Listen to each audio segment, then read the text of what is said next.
Hey there, welcome to Mr. Cozy Bedtime True Crime Stories. Tonight, we're diving into 2 hours of gripping true crime cases. Real stories of mystery, betrayal, and cold-blooded crimes, all set against the soothing backdrop of rain. It's the perfect blend of calm and unsettling. If these cases draw you in, tap that like button, share with your fellow true crime lovers, and subscribe to join our curious community. I'm always wondering, where are you tuning in from, and what time is it for you right now? Drop it in the comments below. Now settle in, and let's dig into the darkness. Story 1. There is a particular kind of loneliness that comes from living in a hotel room.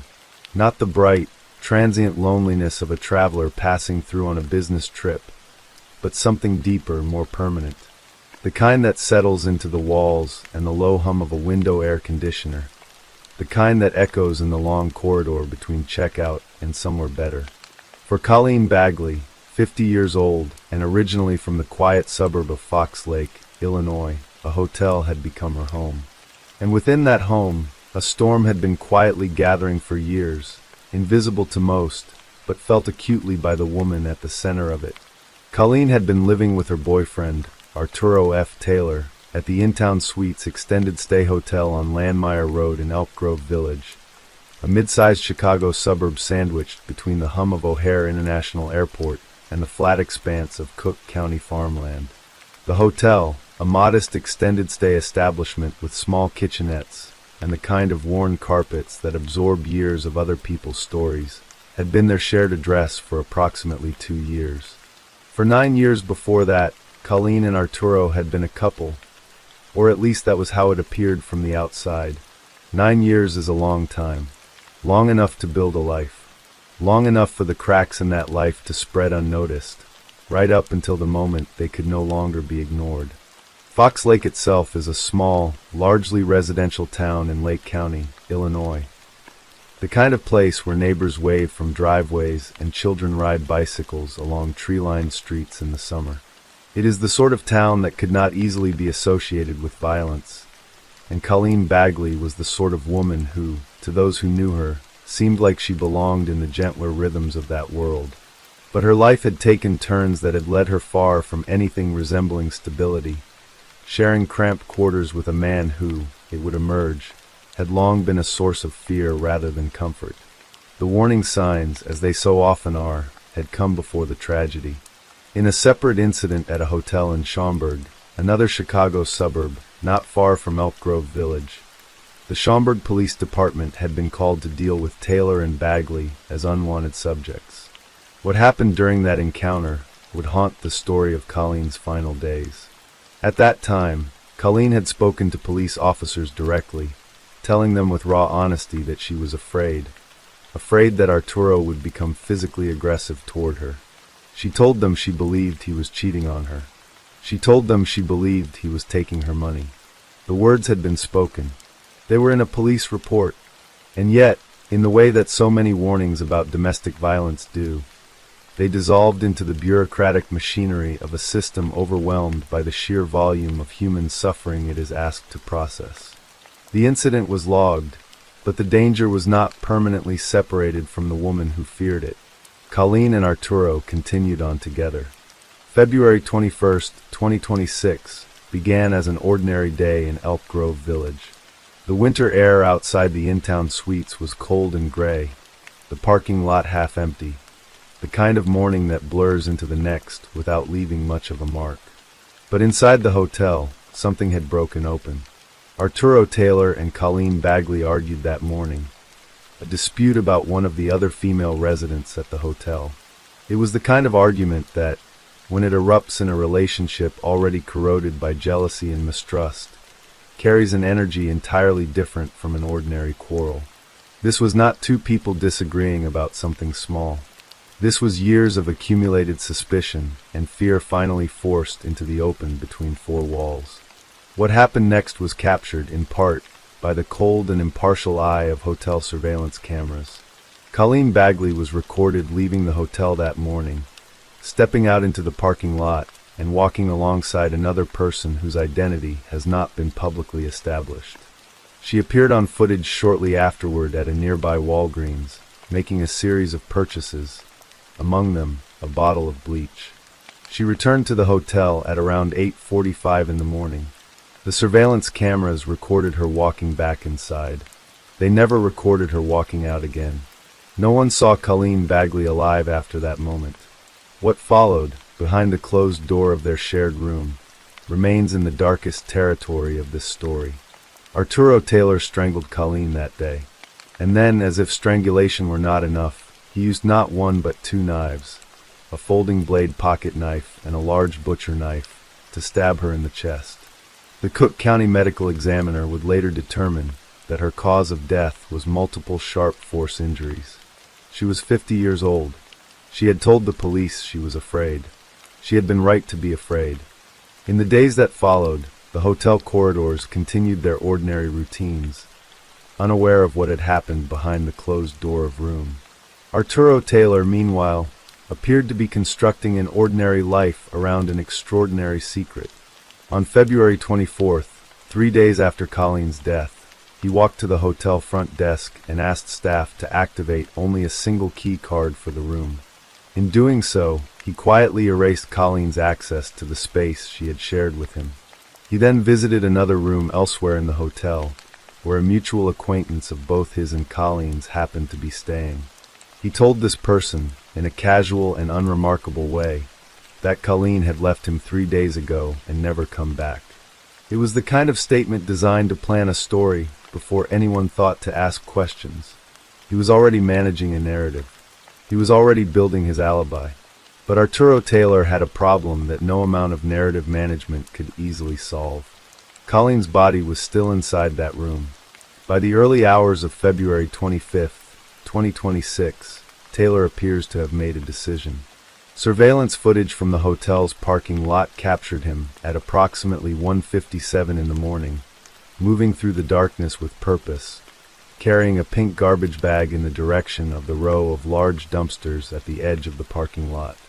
He was recorded walking toward them. And then, more than 15 minutes later, he was recorded walking away from them. What the cameras could not show was the effort, the desperation, and the grim reality of what Taylor had done before that walk. Investigators would later piece together, both from physical evidence and from Taylor's own account, the full picture. He had attempted to clean the room with bleach, but had grown too exhausted to finish. He had placed Colleen's body inside a suitcase. He had thrown the suitcase down a stairwell. He had dragged it across the parking lot in the dark. He had attempted to lift the suitcase into the dumpster, but was physically unable to hoist it over the edge. And so he had done what a person does when they run out of options and out of strength. He had left her there, still wrapped in a white blanket with a distinctive blue check pattern, propped against the outside of the dumpster, as though she were simply more refused to be collected with the morning trash. It was around 4 o'clock in the morning when a person walking through the parking lot saw the bundle. Something about the shape of it, the stillness of it, the wrongness of it, stopped them. They got closer. And then they found Colleen Baggley, 50 years old, from Fox Lake, Illinois, lying beside a dumpster in the pre-dawn darkness of an Elk Grove Village parking lot, wrapped in a blanket and discarded like something of no value. At 4:18 in the morning, the Elk Grove Village Police Department and fire personnel responded to a report of an unresponsive person at the hotel on Landmeyer Road. Officers arrived to find Colleen. She was pronounced dead at the scene.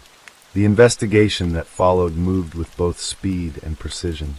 Detectives from the Elk Grove Village Police Department requested the assistance of the Major Case Assistance Team, known in Illinois law enforcement circles as MCAT, recognizing immediately that the circumstances demanded a thorough and coordinated response. The scene told a story before anyone had spoken a word.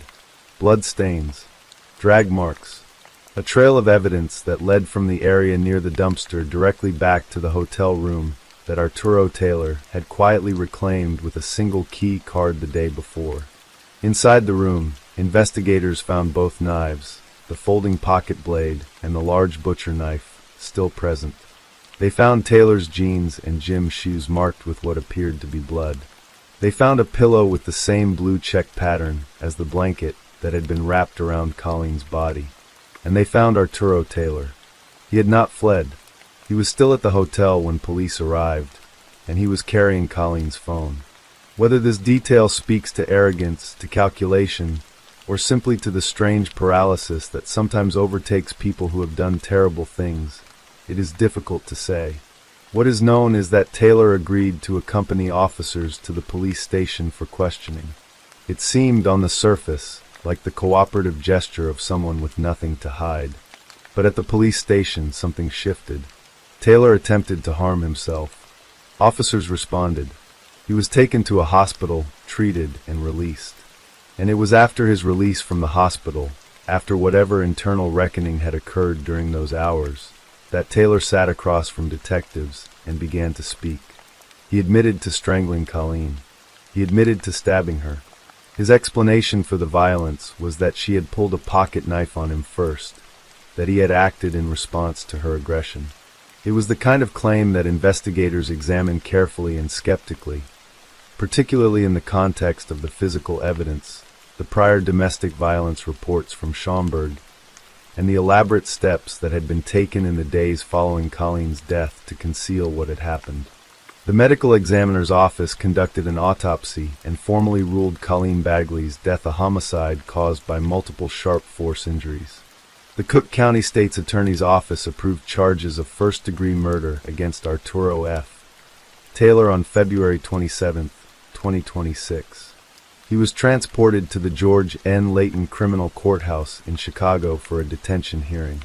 Before Cook County Judge James Murphy III, prosecutors presented the full weight of the evidence. The surveillance footage, the physical evidence from the room, the drag marks, the knives, the blood on Taylor's clothing, the lies told to the mutual acquaintance, the deactivated key card, and asked that Taylor be detained without bail pending trial. Judge Murphy III agreed.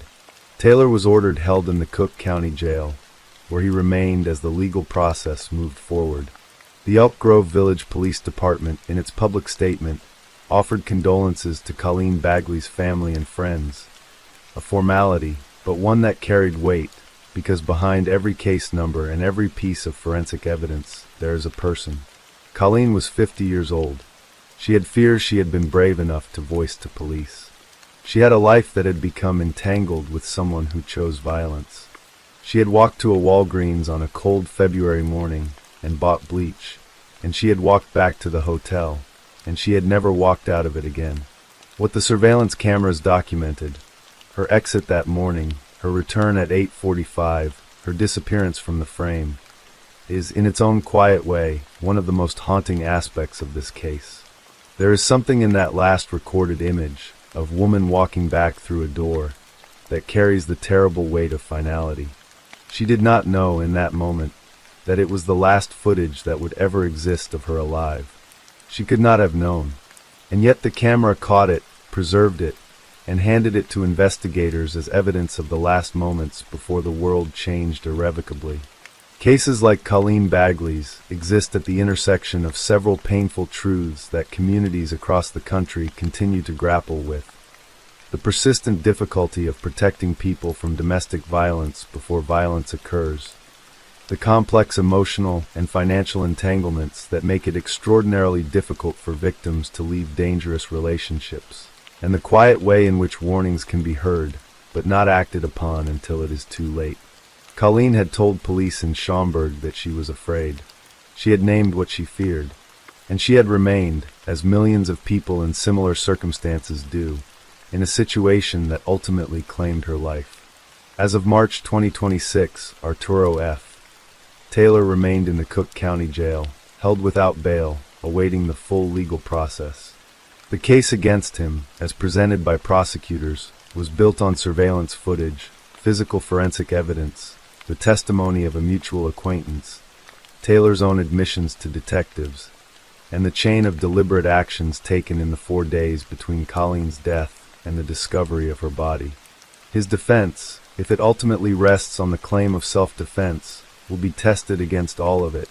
Colleen Baggley was a woman from Fox Lake, Illinois, a woman who had lived, who had feared, who had hoped, and who deserved far better than the end she was given on a cold February morning in a hotel room in Elk Grove Village. Her story, like so many stories of victims of domestic violence, does not end with a resolution that brings comfort. It ends with a body beside a dumpster in a parking lot, with a blanket pulled over her as though to keep her warm, and with the echo of words she had once spoken to a police officer.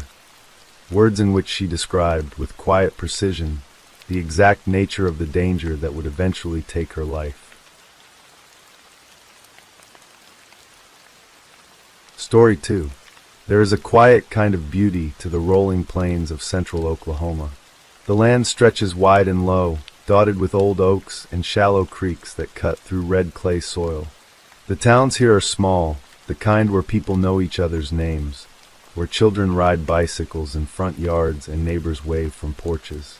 McComb, Oklahoma, is exactly that kind of town, the kind of place where tragedy feels impossible until the morning it isn't.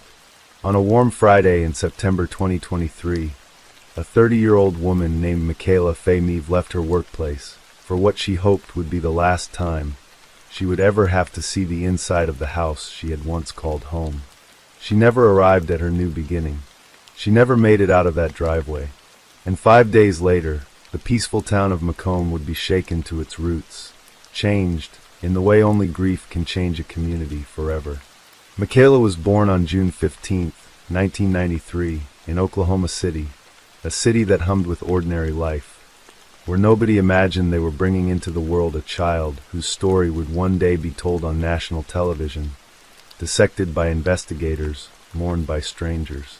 She grew up in Lexington, a small town in Cleveland County, alongside her sisters, Andrea and Megan, in a household that knew both warmth and the inevitable complications of family life.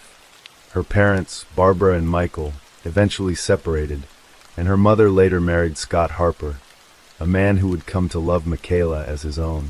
From a young age, Michaela carried a brightness that those around her could not help but notice.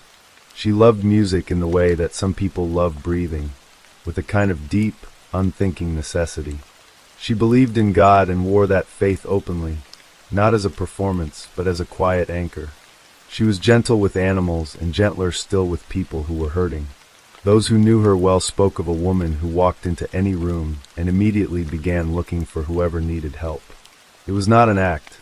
It was simply who she was. When Michaela learned that she would never be able to have biological children, she did not collapse into despair. Instead, she opened her arms wider. She found 2 children, a daughter, Adrienne, and a son, Brian, waiting in the state's foster care system, children who needed someone to love them without condition. Michaela gave them exactly that. She adopted them both, and from that moment forward, she called herself a mother without hesitation, without asterisks, without qualification. She pursued teaching because of the same instinct, the desire to shape young lives, to offer something steady to children who might otherwise drift. By 2023, she had built a quiet, meaningful career as a PAR educator at Macomb Public Schools, working every day alongside children who needed extra support, extra patience, extra kindness. She also volunteered in the after-school program, staying late, giving more of herself than the job technically required. Her colleagues described her as devoted. Her students simply loved her. It was on Facebook, of all places, that Michaela's romantic life took the turn that would eventually lead to her death. She came across a familiar name one afternoon, Frank Byers, a man she had known from high school, whose face had grown older in the way that all faces do over a decade.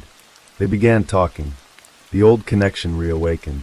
Frank was a father of 4 daughters, Daisy, Lily, Chloe, and Zoe, and Michaela, with her instinct for nurturing, did not see the children as a complication. She saw them as a gift. The relationship deepened, and in June 2022, Michaela and Frank were married.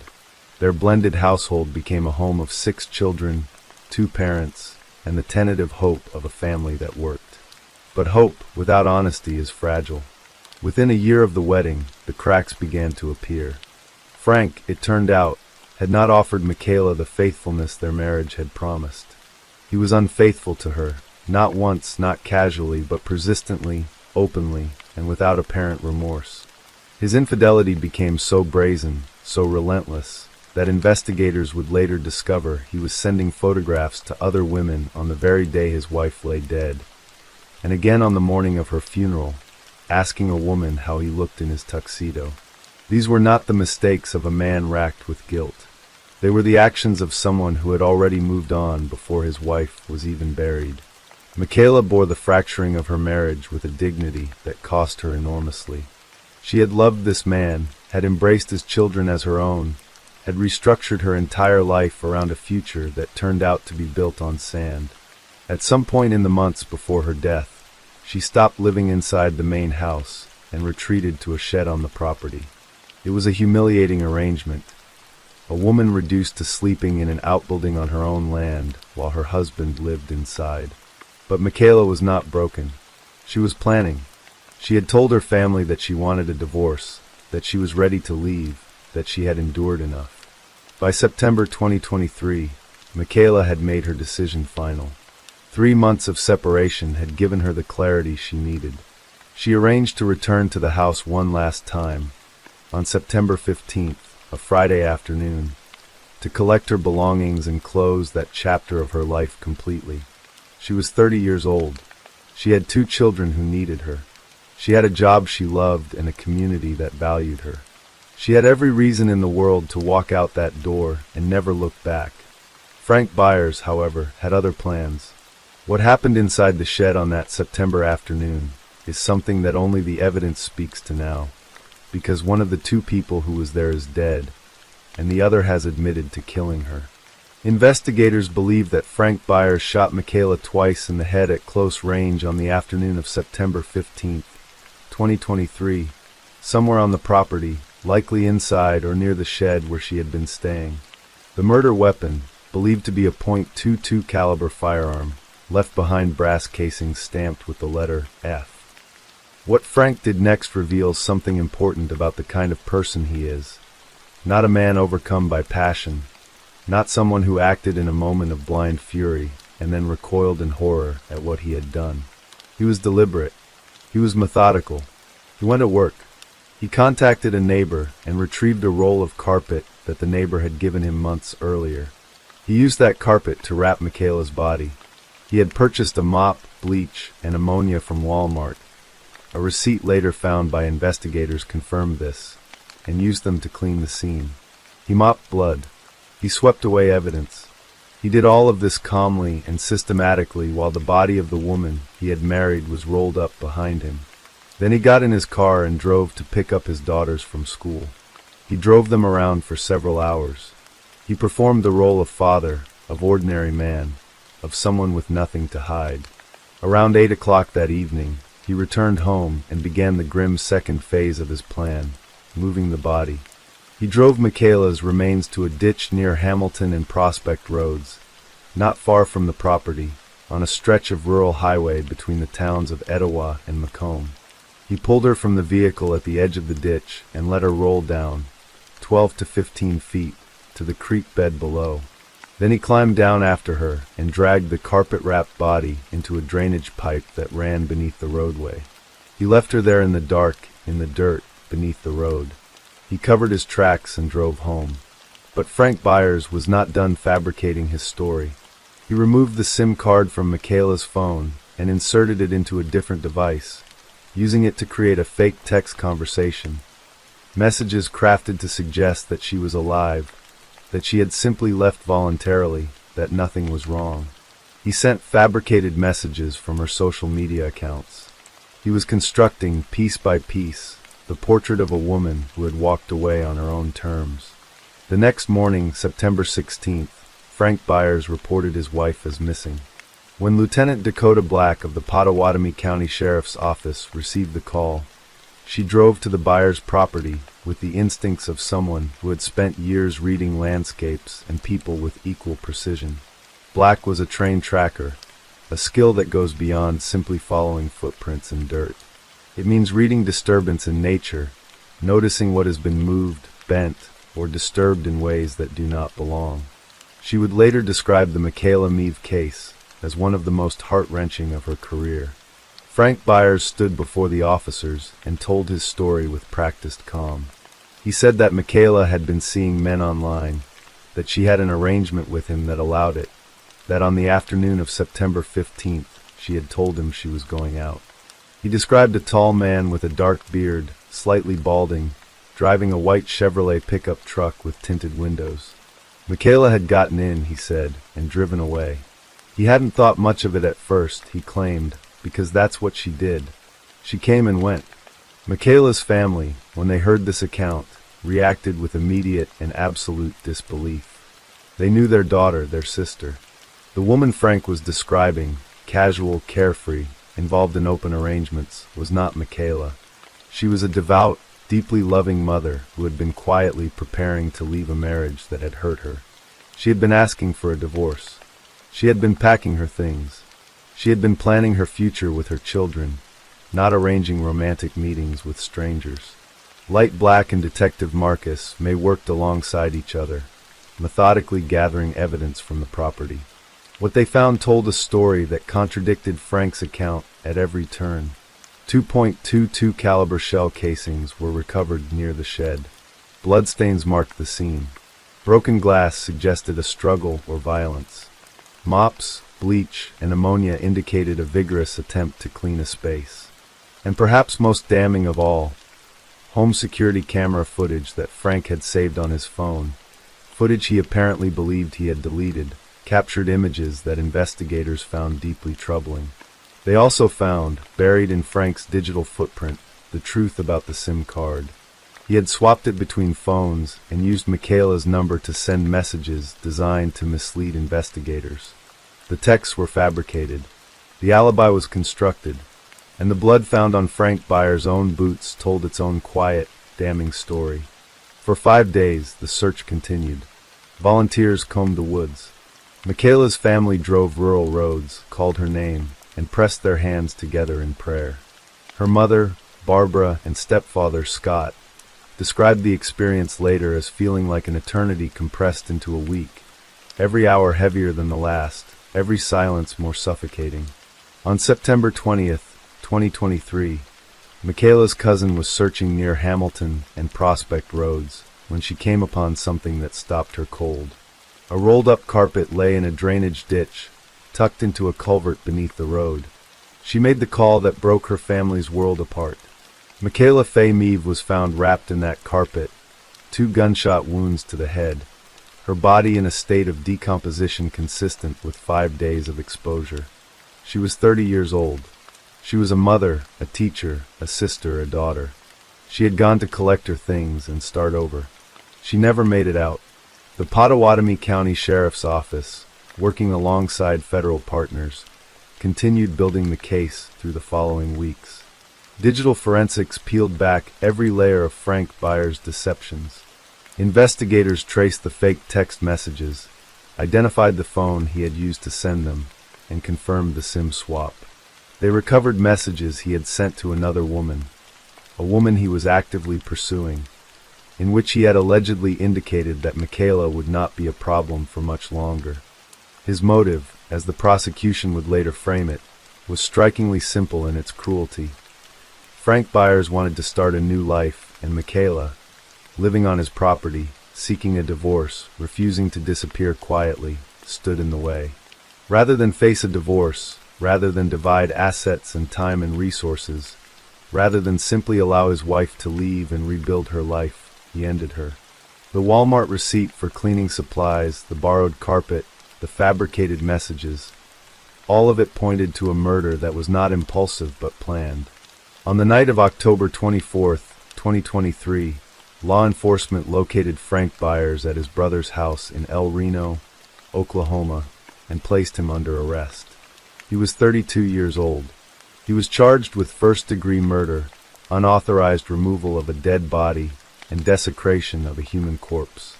The Pottawatomie County District Attorney, reviewing the premeditated and methodical nature of the crime, announced the pursuit of the death penalty. News of the arrest spread through Macomb and Lexington like a wave. People who had prayed for Michaela's safe return now sat with a grief that had nowhere to go. Friends placed flowers at the spot where her body had been found, At Macomb Public Schools, the children she had guided through their days were gently told that their educator would not be coming back. Frank Byers, in the weeks before his arrest, had made public statements proclaiming his innocence and describing how much he missed his wife. Those who had watched his behavior, the text messages to other women, the photographs sent on the day of her funeral, found the performance grotesque.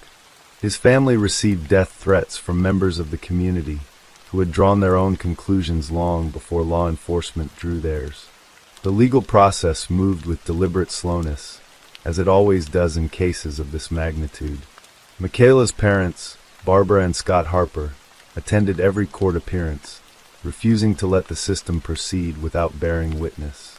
They wanted Frank Byers to feel the weight of their presence, to understand that however many months might pass, someone would always be in that courtroom representing their daughter. After extensive consultation between the district attorney's office and Michaela's family, a decision was made to accept a guilty plea in exchange for removing the death penalty from the equation. The family considered the offer carefully. A capital trial would mean years of appeals, years of motions and delays and legal maneuvering during which Michaela's death would be relitigated repeatedly, her memory dissected in courtrooms and on news channels for perhaps a decade or more. The plea would mean an end, a certainty. On January 31st, 2025, Frank Allen Cole Byers stood before a judge and pleaded guilty to the murder of his wife, Michaela Feme. He was sentenced to life in prison without the possibility of parole. He would die behind bars. District Attorney Adam Panter addressed the court and the press, acknowledging that no legal outcome could restore what had been taken, but that the sentence ensured Frank Byers would never again be free to harm anyone. As of today, Frank Byers sits in the custody of the Oklahoma Department of Corrections, 34 years old, with the rest of his life stretching before him inside a cell. Justice, when it finally arrives, does not always feel the way people imagine it will. For Michaela's family, the sentencing brought relief but not peace. Not yet, and perhaps not fully for a long time. Barbara and Scott Harper still believe that Frank Byers did not act entirely alone on the night he moved their daughter's body. They believe someone helped him. Investigators have not closed that chapter of the case. Authorities continue to seek tips about potential accomplices, and federal partners have been called in to assist in extracting encrypted data from one of Byers' phones. The 6 children left behind, Adrian, Brian, Daisy, Lily, Chloe, and Zoe, are children who lost their mother in the most violent and needless way imaginable. They are children who will carry September 15th, 2023, inside them for the rest of their lives. They are children who deserved better, as did the woman who loved them. Lieutenant Dakota Black, who led the investigation that brought Frank Byers to justice, spoke about the case with the weight of someone who carries it still. She said it would stay with her forever. Not only the evidence, not only the investigation, but the portrait of Michaela that emerged through every interview, every photograph, every account from the people who had loved her. A woman who sang when she was happy. A woman who chose to mother children who needed her when her own biology said no. A woman who was walking toward the rest of her life on the last afternoon she was alive. Maybe people will be more aware of what to look for, Black said, and reach out when something feels wrong. In Macomb, Oklahoma, on a quiet stretch of road between Etowah and the edge of town, a small memorial marks the spot where Michaela was found. Flowers left by strangers have weathered through seasons now. The creek still runs below, as creeks do, indifferent and cold. The road carries its traffic as it always has. But the town remembers. The school remembers. The children she taught remember, even if they are too young to fully understand what they lost. And her family, gathering around her memory the way families do, holding photographs, telling stories, saying her name aloud so that it doesn't fade, they remember everything. Michaela Feme was 30 years old. She loved music and animals, and the God she believed was watching over the world. She adopted children who needed a mother and became exactly that.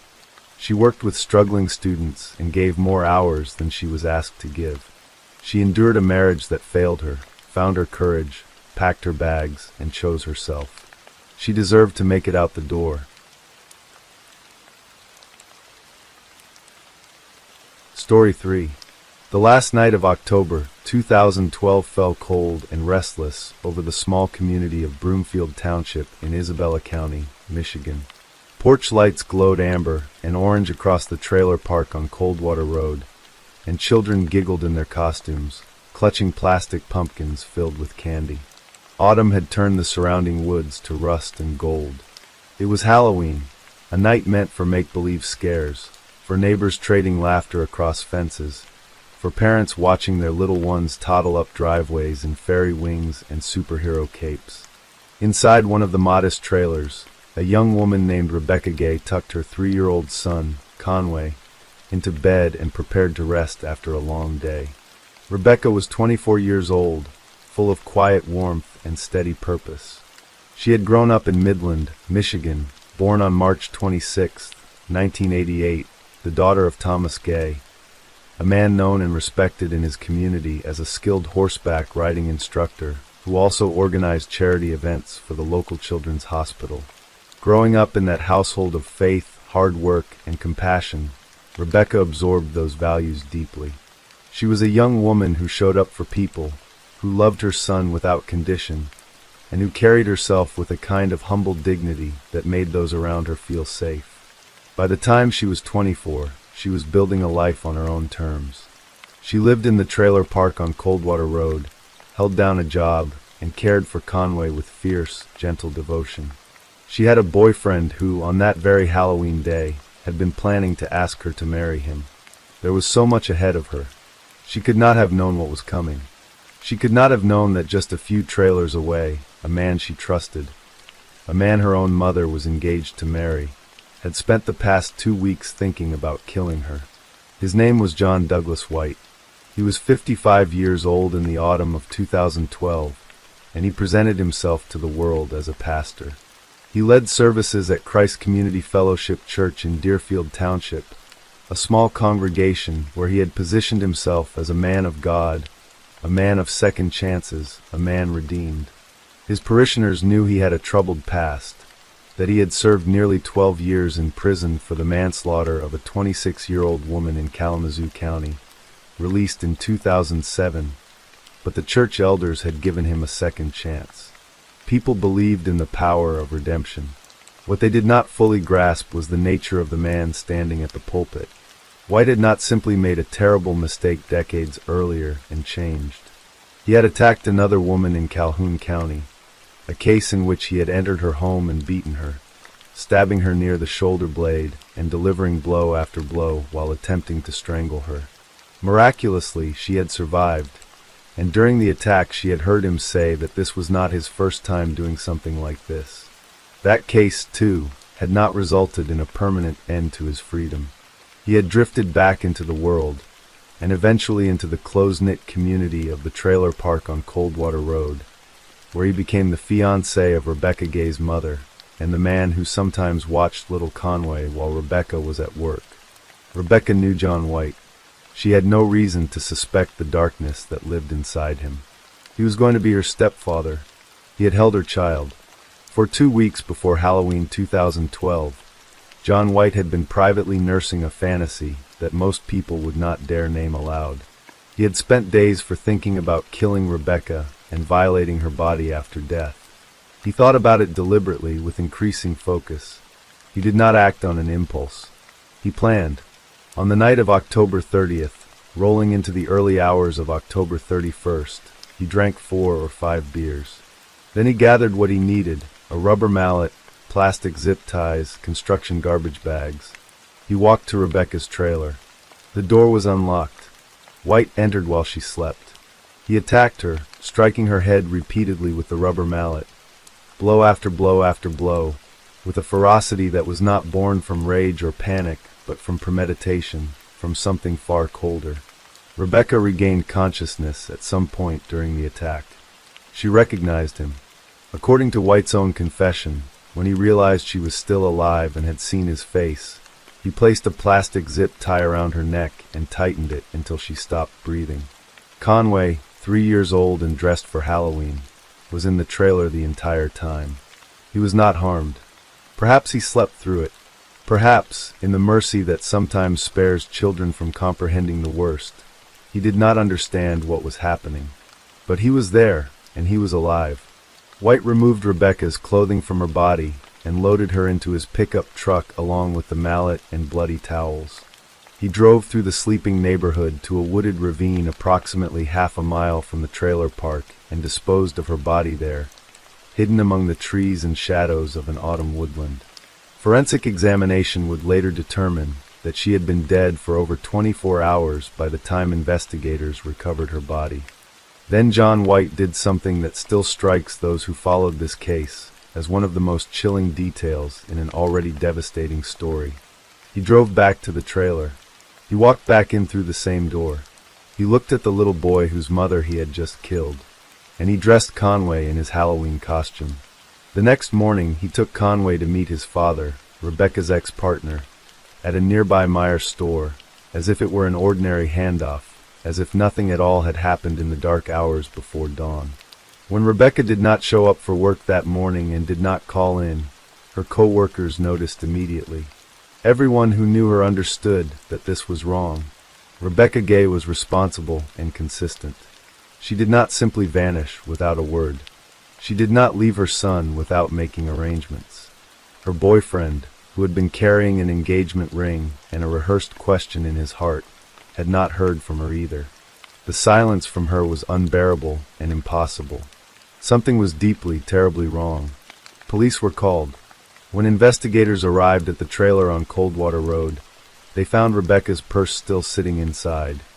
But her car, her phone, her wallet, and her keys were all gone. There were other signs too, signs that the trained eyes of law enforcement recognized as indicators of violence, though the full picture was still unclear. Her car was eventually found nearby, staged to suggest she had left on her own. But the purse left behind told a different story. People who intend to leave do not leave their purses. Police set up watch at the trailer and at the location where Rebecca was scheduled to pick up Conway at 4:30 in the afternoon. Her family gathered. Her community rallied. And in the midst of that gathering, one man stood before his congregation at Christ Community Fellowship Church and asked his parishioners to bow their heads and pray for the safe return of Rebecca Gay. That man was John Douglas White. He prayed for her with the congregation. He expressed worry. He performed grief. And in doing so, he sat with the knowledge of exactly where she was, face down in a wooded ravine, half a mile from the trailer where he had killed her. 4:30 p.m. came and went. Rebecca did not come for Conway. She did not come home. She did not answer her phone. As darkness fell again over Isabella County, she was officially declared a missing person, and the search that followed would be one of the most quietly devastating in the area's recent memory. Investigators moved quickly and methodically. On the evening of Halloween itself, a state trooper noticed something that would begin to unravel John White's careful performance. There was blood in the back of his truck. There was also a broken necklace, the kind of small, overlooked detail that criminals seldom anticipate will matter. That was enough for a warrant. When detectives searched White's home and his vehicle, they found what they were looking for: a bag containing a rubber mallet, zip ties, construction garbage bags, and women's underwear. Each item, on its own, might have had an innocent explanation. Together, they told a story. The physical evidence laid out a sequence of events that matched a premeditated, calculated attack. White was brought in for questioning. He initially tried to project cooperation, tried to maintain the persona of the worried neighbor, the concerned future stepfather, the man of God asking his congregation to pray. But when investigators administered a polygraph examination, White failed. The wall came down. John White confessed. He told investigators everything: the 2 weeks of planning, the beers drunk beforehand, the walk to Rebecca's trailer, the unlocked door, the mallet, the zip tie, the moment he realized she was still alive and recognized him. He described stripping her body. He admitted to moving her in his truck, and he led investigators directly to the ravine in the woods where he had left her. Isabella County Sheriff Leo Miodoszewski confirmed the details of the confession at a press conference. describing how White had known Rebecca for some time, had been trusted in her life and her son's life, and had carried out the attack in the early morning hours while Conway slept inside. Rebecca's body was recovered from the ravine. The autopsy conducted in Grand Rapids confirmed the cause of death. She had been beaten and strangled. The ligature marks from the zip tie were visible on her neck. The forensic examination also revealed evidence of sexual assault that had occurred at or near the time of death. The fulfillment, investigators believed, of the fantasy White had described in his confession. She was found with only a shirt and her bra around her neck. On November 1st, 2012, John Douglas White was arraigned in Isabella County Trial Court on charges of first-degree premeditated murder. He was ordered held without bond. The charge carried with it the possibility of life in prison without the chance of parole, a sentence that prosecutors and the community alike felt was appropriate for a man with White's history and the nature of his crime. The case that prosecutor Larry Burdick built was overwhelming. There was White's own detailed confession. There was his direct guidance to Rebecca's body. There was the physical evidence recovered from his home and vehicle, the mallet, the zip ties, the bags. There was the blood in his truck. There was his criminal history, which included the killing of a woman in Kalamazoo County and the brutal assault of a woman in Calhoun County. And there was the chilling detail of his behavior after the crime. The Halloween costume, the Meyer drop-off, the church sermon, the prayer vigil for a woman he had murdered. In March 2013, before the case went to trial, John Douglas White agreed to plead guilty to second-degree murder. In exchange, prosecutors agreed not to seek a life sentence without the possibility of parole. The plea was accepted. What followed was a sentencing hearing that gave Rebecca's family, her friends, and her community a chance to face the man who had taken her from them, and to speak plainly about what her life had meant and what her loss had cost. Chief Judge Paul Chamberlain, who presided over the hearing in Isabella County Circuit Court, did not accept the sentencing recommendation as it stood. The recommended minimum sentence had been 46 years. Judge Chamberlain added 10 more. John Douglas White was sentenced to 56 years in prison. Given his age at the time of sentencing, it was, for all practical purposes, a life sentence. It was not enough for those who loved Rebecca. It could never be. But it was the law's acknowledgement of the magnitude of what had been done. To her, to Conway, to her mother, to her boyfriend who had carried a ring on the day she died, to her father Thomas, to every person who had sat in a pew praying for a safe return that was never coming. For months after his sentencing, John Douglas White died by suicide in his jail cell. He did not live out the full weight of the sentence handed to him. He chose his own exit, one final exercise of control in a life defined by violence and the assertion of power over others. What remained after John White was gone was not resolution. It was the particular, permanent grief of those left to carry a loss that should never have happened. Rebecca Gay should be alive. By 2026, she would have been 37 years old. Conway, the little boy dressed in his Halloween costume while his mother lay in the woods, would be a teenager. There would have been birthdays and school plays, and probably a wedding she would have attended with the man who had planned to propose to her on October 31st, 2012. There might have been the horses she had loved as a girl, the archery, the quiet, charitable impulses that her father had modeled for her. There would have been more mornings. Instead, she is defined in public record as a case number, a victim, a headline attached to the name of the man who killed her. But for those who knew her, for her son, her family, the co-workers who noticed immediately that her silence was wrong, she was something far more irreducible than any of that. She was a mother who loved her child. She was a daughter of a horse instructor who organized charity events. She was a woman who left the door unlocked because she lived in a neighborhood where she believed she was safe. That belief was not naivety. It was not a mistake. It was the reasonable trust of a person living her life in good faith, surrounded by people she had every reason to think she could rely on. The failure was not hers. It belonged entirely to a man who had been given chance after chance by a system that underestimated his capacity for harm, who slipped through the cracks of consequence more than once, and who used the language and imagery of faith as a mask for something the congregation could not have imagined behind the pulpit.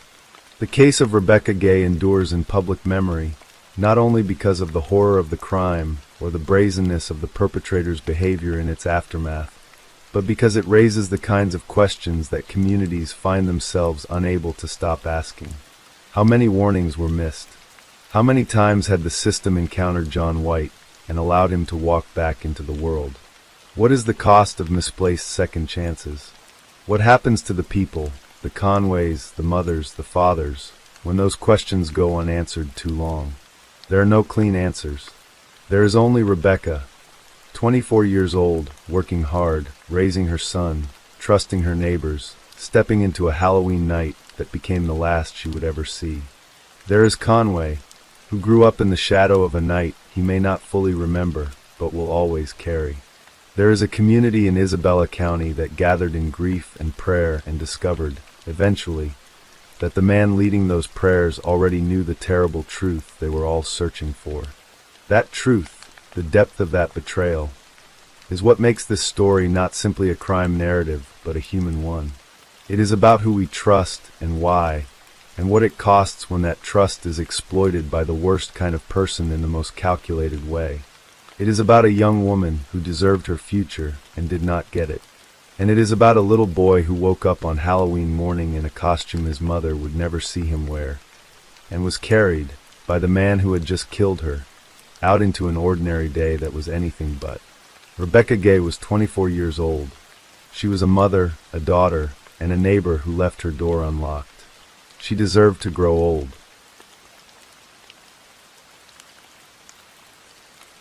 Story 4. The small city of Russellville, Arkansas sits comfortably in the river valley, cradled between the Ouachita Mountains to the south and the rolling green hills that edge the Arkansas River to the north. It is the kind of place where people still wave from their porches, where college students walk to class in the morning mist, and where December settles in with a quietness that feels like the whole world exhaling. Arkansas Tech University, an institution of roughly 10,000 students, gives the town its heartbeat, and in the winter of 2005, that heartbeat was about to break. Nona Dirksmeyer was 19 years old and 11 days away from her 20th birthday. She was a sophomore at Arkansas Tech, majoring in music education, driven by a deep and genuine love for sound, melody, and the way a well-trained voice could move an entire room. And what a voice she had! A soprano of exquisite clarity, the kind of voice that made people stop talking and simply listen. She had graduated from Dover High School in 2004 and arrived in Russellville with plans as wide as the valley itself. But Nona was not just a musician. She was a young woman who had learned early that she was beautiful, and she had taken that beauty and channeled it into something meaningful. She had won the titles of Pope County Beauty Queen, Miss Teen Nebo, and Miss Petit Jean Valley. She had competed in the Miss Arkansas pageant. Her ambitions, her talent, and her warmth drew people to her naturally, the way a fire draws people in from the cold. She lived in apartment 12 at the Inglewood apartment complex in Russellville, a modest off-campus cluster of units tucked behind everyday streets and shaded parking lots. She had a life to build here. She had exams and rehearsals and friends, and a boyfriend she had known since high school. His name was Kevin Jones, and he had been Nona's sweetheart since their days walking the same hallways in Dover. When Kevin transferred from Arkansas Tech to the University of Arkansas in Fayetteville, 90 miles away, the relationship stretched but did not break. They called. They visited. He came back to Russellville when he could, which was exactly what he was doing on the evening of December 15th, 2005. He expected to spend time with her after she finished her final exam. He expected an ordinary evening. He expected, perhaps, to hear about the exam, to eat something together, to simply sit beside her the way people do when they love each other. He did not expect that December 15th, 2005 would be the day that split the rest of his life in two. Through the late afternoon of that Thursday, Kevin tried to reach Nona by phone. She did not pick up. He sent a text message. No reply. Her car was at the apartment, He knew this because her friend confirmed it. The lights inside the apartment were on. But Nona, who had an exam that day, who had plans for that evening, was not answering. Worried, Kevin asked his friend Ryan Whiteside, a pizza delivery driver who knew the area well, to swing by the apartment and check on her. He and his mother Janice were on their way to a party, but the silence from Nona nagged at him with a persistence that was hard to dismiss. Ryan went to the front door of apartment 12 and rang the doorbell. Nothing. He knocked. Still nothing. Kevin and his mother drove over. Kevin knocked again, louder this time, calling her name. The lights were on. Her car was outside. The silence from within was not the silence of someone who had fallen asleep over a textbook. It was a different kind of silence, heavier, more final. Kevin and Ryan walked around to the back of the apartment, to the sliding glass door that opened from the living area. Ryan peered through the glass first. What he saw stopped him cold. Nona was on the floor, motionless, unclothed, lying in the quiet of the apartment she had made her own. The back door was unlocked. Both men went inside. Kevin dropped to his knees beside her and tried CPR, calling her name, pressing his hands to her chest with the desperate urgency of someone who refuses to accept what his eyes are already telling him. When paramedics arrived, they too tried, but Nona Dirksmeyer had been dead for hours. The medical examiner would later confirm it. She was pronounced dead at the scene. She had been stabbed and beaten to death. The base of her own floor lamp had been used as a weapon against her, swung with devastating force. She had been struck repeatedly on her head, her neck, her chest, with a ferocity that spoke not of a robbery gone wrong or a stranger's cold calculation, but of something deeply personal, deeply hateful, and deeply violent. Kevin described finding her as a nightmare, but the nightmare, for him, was only just beginning. The lead detective assigned to the case was a man named Mark Frost. It was his first homicide investigation. He arrived at apartment 12 on the night of December 15th with a team of officers, and the decisions made in those early hours, what to photograph, what to fingerprint, what to bag and tag, what to simply leave, would haunt this case for years. Investigators fingerprinted the area immediately around Nona's body, but they did not fingerprint the front door, despite the fact that there was blood near the entrance. There was also blood on the Venetian blinds, but those were not examined for prints either. The back sliding glass door, which was unlocked, which logic suggested was the exit route the killer had used, was never fingerprinted. The kitchen floor, across which any person leaving through the back door would have had to walk, was never checked for footprints. These were not minor oversights. These were the kind of foundational investigative failures that, once missed, cannot be recovered. In the days that followed, Nona's friends and the people in her orbit were interviewed. Investigators learned that Nona, during the months since Kevin had moved to Fayetteville, had been casually seeing a few other young men. Each of them was questioned. Each provided an alibi. Each was eliminated as a suspect. The investigation's attention slowly, inexorably returned to Kevin Jones, the boyfriend, the person who had found her, the person who had been last known to have contact with her, and the person who, in the eyes of investigators, had the oldest and most complicated emotional connection to the woman lying on that apartment floor. The profiling logic, at its surface, was not without precedent. Young women murdered with such personal intensity, beaten, stabbed, struck repeatedly, are statistically more likely to have been killed by a romantic partner. The crime scene, investigators said, appeared staged. These two factors became the compass bearing around which the investigation oriented itself. Kevin agreed to speak to police on the night they found Nona. He was questioned for hours and then allowed to leave. Weeks later, investigators asked him to take a polygraph examination. Kevin agreed to that too. According to one investigator, Kevin failed the polygraph worse than anyone he had ever tested in 20 years of law enforcement.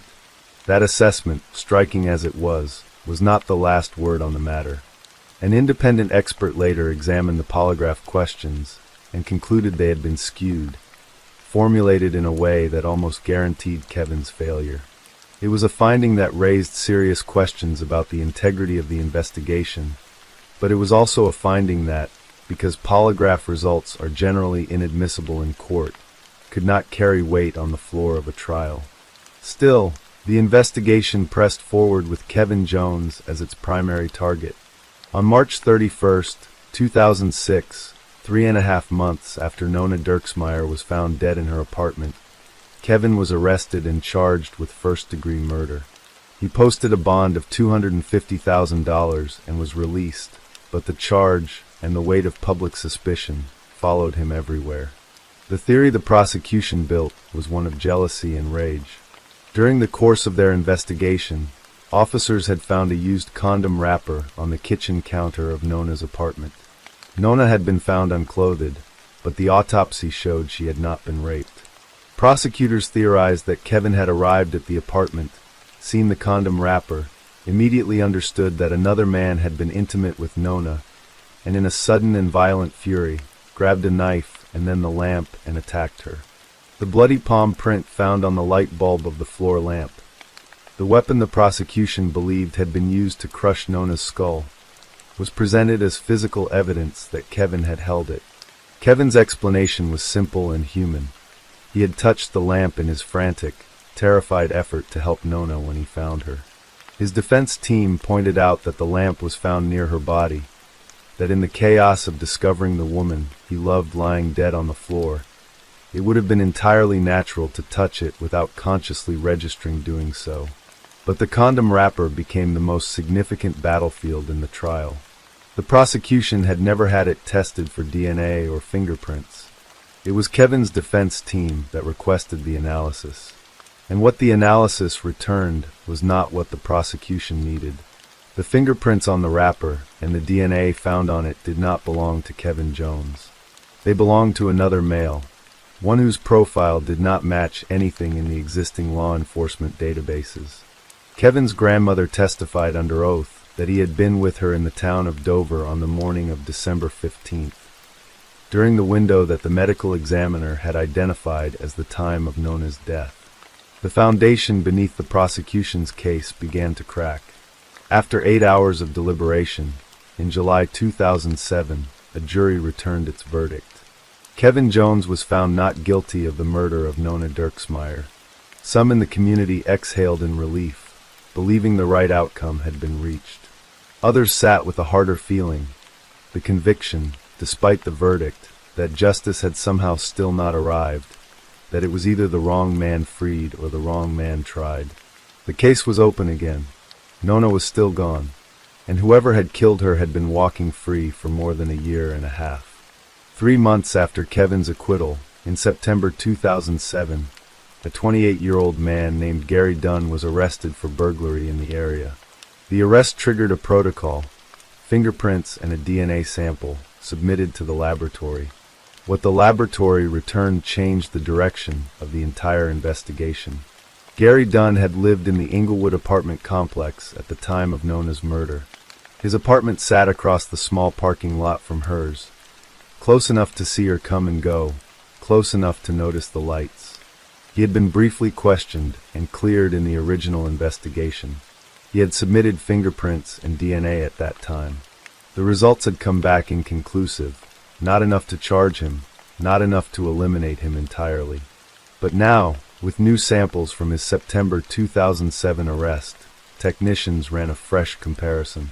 The DNA on the condom wrapper found on Nona's kitchen counter, the very piece of evidence the prosecution had argued belonged to Kevin Jones, was a suggestive, though not legally conclusive, match to Gary Dunn. The fingerprints on the wrapper were consistent with his as well. The profile that emerged from Gary Dunn's history was deeply alarming. In 2002, 3 years before Nona's murder, Dunn had been walking the Bona Dea Trails Park and Sanctuary, an isolated nature path near Russellville, when he had approached a woman named Kelly Jo Harris from behind. He hit her over the head with a large tree branch, knocking her to the ground. He pinned her down and threatened to kill her. Kelly Jo managed to break free and run toward help. When police arrived, they found Gary Dunn hiding in the water nearby. He was convicted of that attack and served time, 18 months. He was released from prison in 2007. He had been out of prison for only 4 months when he became a suspect in Nona's murder. During the murder investigation, detectives asked Dunn to account for his whereabouts on December 15, 2005. He told them he had been shopping with his mother Martha on that day. Martha corroborated the story. They named the stores. They named the items purchased. But when investigators checked the store records, the receipts told a different story. The items had been bought on December 13th, not the 15th. His alibi had collapsed. There was more. Gary Dunn's ex-wife Jennifer had lived with him in the apartment across the parking lot from Nona's. By the time of his trial, they had divorced, and Jennifer was willing to speak. She told prosecutors that Gary had been violent throughout their marriage. But more specifically, she testified to something that made the courtroom go quiet. In the weeks leading up to Nona's murder, she had found him lurking outside Nona's front door in the middle of the night, and she had caught him looking in through Nona's bedroom window. A new prosecutor, appointed specifically to re-examine the case after Kevin Jones' acquittal, found the suggestive DNA, the collapsed alibi, the prior violent offense, and Jennifer's testimony sufficient to file murder charges. Gary Dunn was charged with the murder of Nona Dirksmeyer. His trial began in April 2010. In the courtroom, the prosecution reconstructed the theory of the crime with Dunn in the role once assigned to Kevin Jones. The state argued that Dunn, driven by a predatory fixation on his beautiful neighbor, had entered her apartment with intent, that he had brought a condom in anticipation of forcing a sexual encounter, that he had pushed through the door and stripped Nona, that she had fought back, and that in subduing her resistance, he had beaten and stabbed her to death. Dunn's defense lawyers fought back on every front. The DNA on the condom wrapper, they argued, was only a mixed partial profile. It could be statistically consistent with thousands, perhaps millions, of men.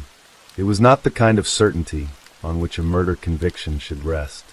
Dunn's lawyers also argued that their client had simply misremembered the date of his shopping trip 2 weeks after the fact, that the confusion was human and innocent, and that he had in reality been home in his apartment on December 15th. But the defense's most damaging move was the one that reached back across the courtroom's invisible walls to the man who had already been acquitted.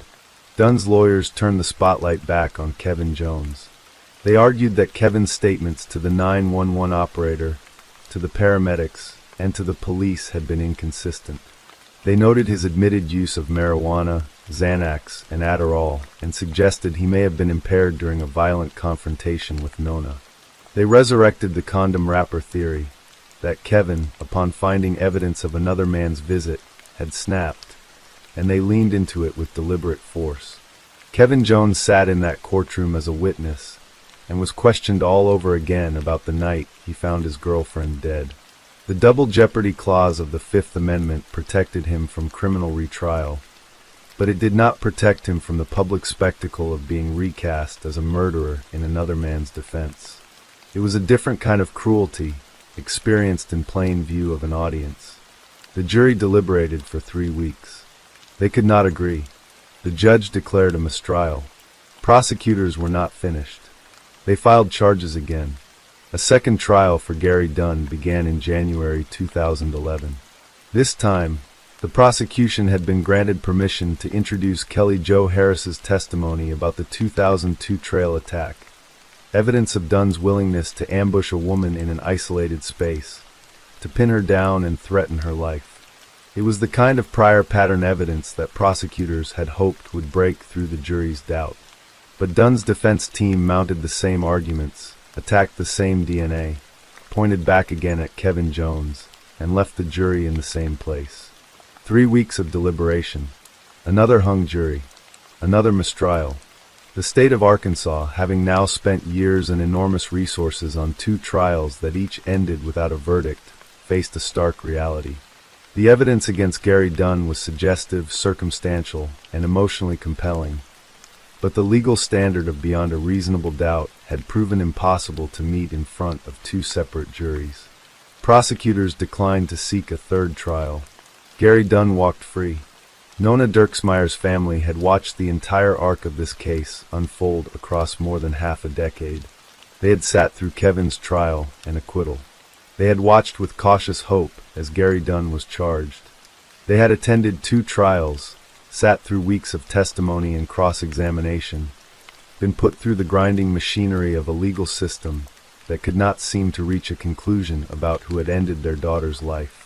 And then they watched as the man most believed to be responsible was released and disappeared back into the world. There was no resolution. There was only absence. Kevin Jones, for his part, rebuilt his life with a determination that impressed those who watched him do it. He became an attorney. He returned to Russellville and began practicing law there, in the very city where he had once been publicly accused of killing the woman he loved. He filed a civil lawsuit against former Detective Mark Frost, former Police Chief James Bacon, and the city of Russellville, alleging that they had deliberately concealed evidence that pointed to his innocence. Specifically, portions of Frost's own handwritten field notes that implicated Dunn and should have been disclosed to the prosecutor during Kevin's original trial. The lawsuit was ultimately dismissed on the grounds that the claims were barred by statutes of limitations, a ruling that an appeals court upheld in October 2014. The system had failed Kevin Jones as both a defendant and a plaintiff. He absorbed both failures and kept moving. Mark Frost, the first-time homicide detective who had led the initial investigation, who had failed to fingerprint the back door, who had not examined the Venetian blinds for prints, who had stood accused of concealing his own notes, was eventually promoted. By the time the lawsuits were resolved, he had become a captain and assistant police chief in Dardanelle, Arkansas. The world kept turning. Then, in December 2018, something happened that sent a cold shiver through everyone who had followed this case. Gary Dunn had been sentenced in 2017 to 10 years in prison on a firearms offense. He served just 1 year. He was paroled in August 2018. He had been out of prison for 4 months, exactly 4 months, mirroring with eerie precision the gap between his release from prison in 2007 and the re-examination of his DNA in connection with Nona's murder, when he struck again. On the evening of December 4th, 2018, the Russellville Police Department and the Arkansas Tech University Office of Public Safety received separate reports from several women about 2 disturbing incidents that had occurred within 20 minutes of each other. In the first, Gary Dunn had followed a young Arkansas Tech student named Riley Wagner as she was driving and had blocked her from pulling out of a parking space. He got out of his vehicle and attempted to force his way into hers, pulling at the door. Riley managed to lock the door before he could open it. When she raised her phone to call 911, Dunn fled. 20 minutes later, he tried again. Another woman. Another attempt to force entry into a vehicle. When police issued a bulletin describing the suspect's car, officers in nearby Dardanelle stopped a vehicle matching the description. It was Gary Dunn. In his vehicle, police found ropes and knives. He was arrested. His parole was immediately violated. He was transported to state custody and eventually back to Pope County to face new charges. In November 2019, Gary Dunn accepted a plea deal and was sentenced to 15 years in prison for attempted kidnapping, with 10 years of that sentence suspended, meaning he would need to serve at least 30% before becoming parole eligible. Riley Wagner, the young Arkansas Tech student whose locked car door had likely saved her life on the night Gary Dunn returned to the streets of Russellville, went on to compete in the Miss Arkansas pageant. In 2022, she was crowned Miss Arkansas. In the years between the attack and that crown, she carried the weight of knowing exactly how close the darkness had come and how narrowly it had passed. The murder of Nona Dirksmeyer remains, officially, an open and unsolved case. No one has ever been convicted of ending her life on December 15, 2005. The floor of apartment 12 at the Inglewood complex has been cleaned and repainted and lived in by someone else. The lamp is gone. The kitchen counter where a condom wrapper sat and silently held the answer to the whole terrible mystery has been wiped down 1,000 times. 2 suspects were charged. 3 trials were held. 2 juries could not agree on a verdict. 1 jury acquitted an innocent man. The legal machinery of the state of Arkansas spent years and millions of dollars and the emotional reserves of a grieving family and came away with nothing to show for it, except for the growing understanding, held quietly by most people who studied the case closely, of who probably walked through Nona Dirksmeyer's unlocked back door on a December morning in 2005. The lead detective on the case concealed his own field notes. The man widely believed to be the killer walked out of 2 mistrials. The boyfriend who had nothing to do with it was dragged through years of suspicion and a public trial that branded him in the memory of a community, before going on to become a lawyer, because what else do you do when the law has failed you? You learn it. And Nona herself, the 19-year-old with the soprano voice and the beauty queen titles and the plans for a life in music education, who was 11 days from her 20th birthday when she was taken, has been reduced in the public record to the terms the legal system assigns. Victim, case number, open file. Her family has been left to hold the rest of her. What happened to Nona Dirksmeyer is a story about violence, yes. But it is also a story about every way a system can fail a young woman before and after she is killed. It is about a first-time homicide detective who chose what to fingerprint and what to leave untouched.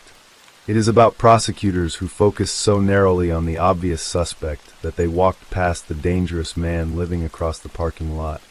It is about 2 juries brought to the edge of certainty and pulled back by doubt. The very doubt that the system requires, because the alternative is worse, but which in this case left a killer free and a family without answers for nearly 2 decades and counting. It is above all about Nona, talented, warm, beautiful, full of music and gone. 11 days from her birthday. 1 locked back door away from a different story entirely.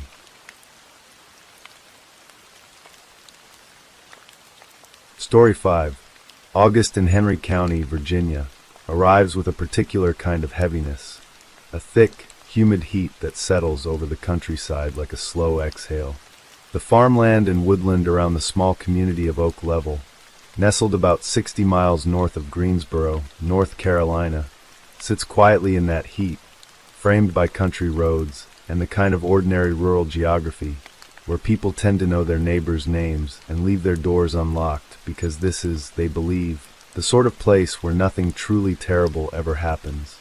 In the summer of 2002, a family lived in that belief. Michael Short was 50 years old, a physically capable man who had spent years building a business with his hands. His company, MS Mobile Home Movers, was the kind of modest, local enterprise that keeps small American communities functioning, moving and positioning mobile homes across the region for families who needed them set and ready to live in. He was a man of labor and routine. In the evenings, he would often retreat to the garage, where he kept a couch and a television, and simply unwind in that way working men often do. Not in silence, but in the particular comfort of familiar noise and earned rest. His wife, Mary, was 36 years old, 14 years younger than her husband. She was the heart of the home in the way that certain people simply are, present, warm, and steady. Theirs was a life built on work and family, without pretension or flourish. And then there was Jennifer, 9 years old, born with the particular energy of a child who had not yet learned to dim herself for the world's convenience. She played softball. She danced. She attended church and birthday parties, and moved through her days with the unguarded openness of a little girl who had every reason to trust the people around her. Her neighbors watched her play in the yard. People in the community knew her face. She was the kind of child who made places feel alive just by being in them. The Shorts were, by every account, an ordinary family, not wealthy, not powerful, not entangled in anything that would mark them as targets. Michael had been exploring the possibility of relocating the family to South Carolina. In the spring and summer of 2002, he had made several trips south, to Bennettsville, Florence, Conway, and Myrtle Beach, scouting for work, looking for somewhere to set down new roots. He was a man in the process of planning his family's future. He had blank checks and $60 in cash in the house. He had a .22 caliber shotgun. He had a life not yet finished. Nobody in Oak Level could have imagined what the morning of August 15th, 2002 would bring. The first person to arrive at the Short home that morning was one of Michael's employees, a man who had come to start work, to begin an ordinary Thursday the way an ordinary Thursday begins, with the quiet sounds of a job being set in motion. What he found instead was not ordinary at all. Michael Short was lying on the couch in the garage. The television may still have been on. He was dead. A single bullet had been fired into his head, placed with a precision that investigators would later describe as deliberate and controlled, execution style, in the clinical language that law enforcement uses to describe murders committed with the kind of calm efficiency that suggests experience, or at least premeditation. The employee called for help. When sheriff's deputies entered the house itself, they found Mary Short in her bedroom, dead in the same way, a single gunshot wound to the head. Her mattress had been moved 2 inches from its normal position. Her pillow lay on the bedroom floor. These small displacements suggested a struggle, or at least a disturbance, before or after her death, that someone had reached across her, or moved around her, in the dark hours of that Virginia night. And Jennifer was gone. The child's absence was, in those first moments of discovery, the detail that shifted everything. 2 parents dead in separate rooms, shot with the same kind of cold efficiency. A 9-year-old daughter not in her bed, not in the house, not anywhere visible on the property. The immediate and terrible question, the one that seized every investigator and every neighbor and every parent in a 50-mile radius, was whether Jennifer had somehow escaped or whether she had been taken. There was something else. The phone lines to the Short home had been cut.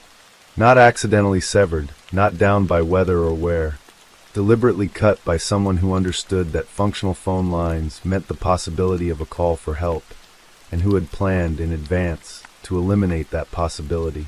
That single detail, the cut phone line, told investigators everything they needed to know about the kind of person they were looking for. Not someone who had stumbled into violence, not someone overwhelmed by impulse, but someone who had thought about this beforehand. Someone who had stood outside this family's home in the dark and made preparations. An Amber Alert was issued. Law enforcement from Henry County, the Virginia State Police, the FBI, and eventually departments across 2 states began one of the most intensive searches in the region's recent memory. Jennifer Short's photograph was circulated.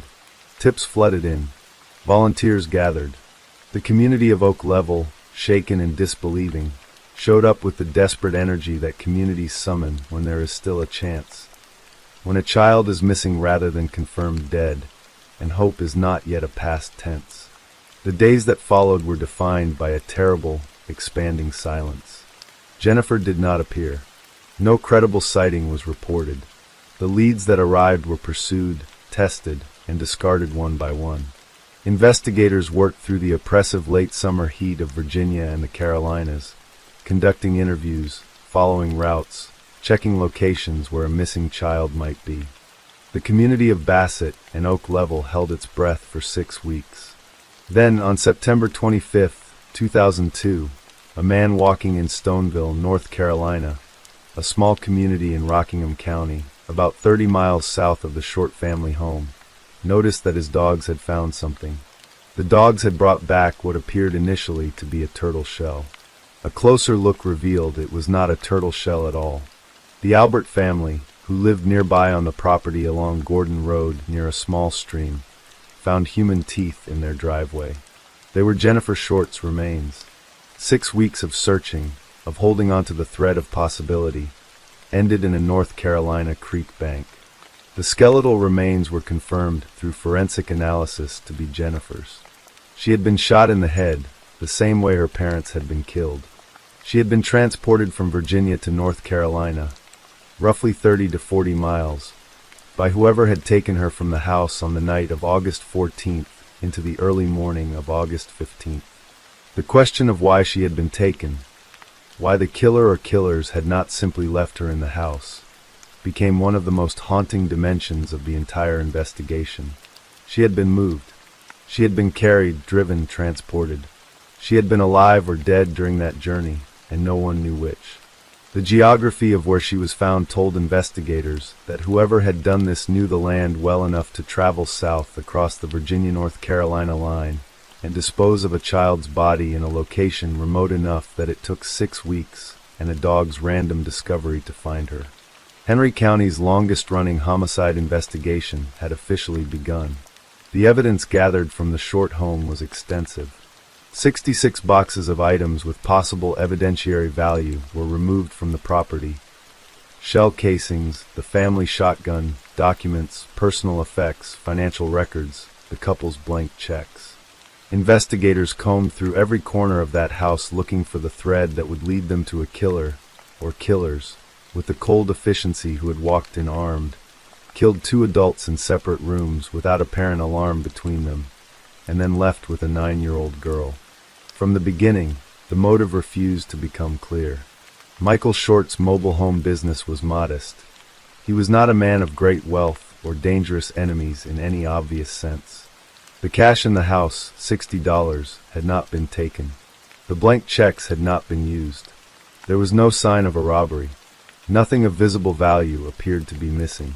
Investigators turned to the possibility that the family had been targeted specifically. Michael's business involved migrant workers paid on a cash basis, people who moved in and out of his employment without formal records, some of whom could not be tracked through standard channels. It also involved relationships with mobile home dealers, contractors, transporters, and salvage yard owners across a wide region of Southern Virginia and the Carolinas. Any one of these relationships, stretching back over the years, could have generated a grievance, a debt, a resentment deep enough to drive someone to Oak Level with a gun and a plan. The most persistent and chilling early theory was the one that Sheriff Lane Perry would eventually articulate publicly in 2015, that Jennifer Short may have been the primary target, that the parents had been killed not as the main event, but as obstacles, people who stood between a predator and the child he had come for. This theory, spoken aloud at a press conference more than a decade after the murders, hit the community of Henry County like a physical blow. It suggested that someone had watched Jennifer, had fixated on her, had spent time in the orbit of her softball games and church events and birthday parties, and had eventually come for her in the night. If that was true, then the killer was not a stranger in the way investigators initially might have imagined. A person who targets a specific child does so after observation. They know the child's schedule, her address, her routine, the layout of where she lives. They have been present in her world, perhaps without anyone realizing it. In 2009, 7 years after the murders, the FBI took a significant investigative step and released a composite sketch. The sketch depicted a man described as having a weathered complexion, appearing to be in his 40s, who had been observed by a witness sitting in a white, single-cab, 2-ton flatbed stake body truck with wooden rails along U.S. Highway 220, the road running past the Short family's property, during the early morning hours of August 15, 2002. He had been sitting there in the dark in a vehicle, near the house of a family that would be found dead hours later. The FBI's composite sketch and vehicle description were distributed widely. An age-progressed version was later generated and released, accounting for the years that had passed. The truck was described in enough detail that investigators believed someone, somewhere, would recognize it. A 1998 to 2002 white International flatbed, cab similar in appearance to a 4500 series. It was a specific, identifiable vehicle. It was not invisible. No one came forward with the name of the man in the truck. Investigators also followed a thread that led north, and then very far away. A 60-year-old man described as a material witness, not named publicly as a suspect, had left North Carolina for the Northwest Territories of Canada on August 16, 2002, the day after the murders were discovered. That single-day departure, timed with an exactness that made investigators sit up straight, was pursued as a line of inquiry. The trail was followed. Documents were reviewed. The man was located. But the investigation of that lead did not result in criminal charges, and investigators declined to elaborate on what they found or didn't find. A person of interest named Garrison Bowman was at one point examined closely enough to become part of the public conversation around the case. By the time investigators had worked through his alibi, he was exonerated, cleared not because investigators lost interest, but because the alibi held. The details of what exonerated him were not publicly disclosed, and that silence, like so many silences in this case, left the community to fill in the space with its own interpretations. Through the 2000s and into the 2010s, the investigation continued, slowly, with the grinding, methodical pace that cold cases impose on the people who work them. The Henry County Sheriff's Office built a task force. The FBI remained involved. The Virginia State Police contributed resources.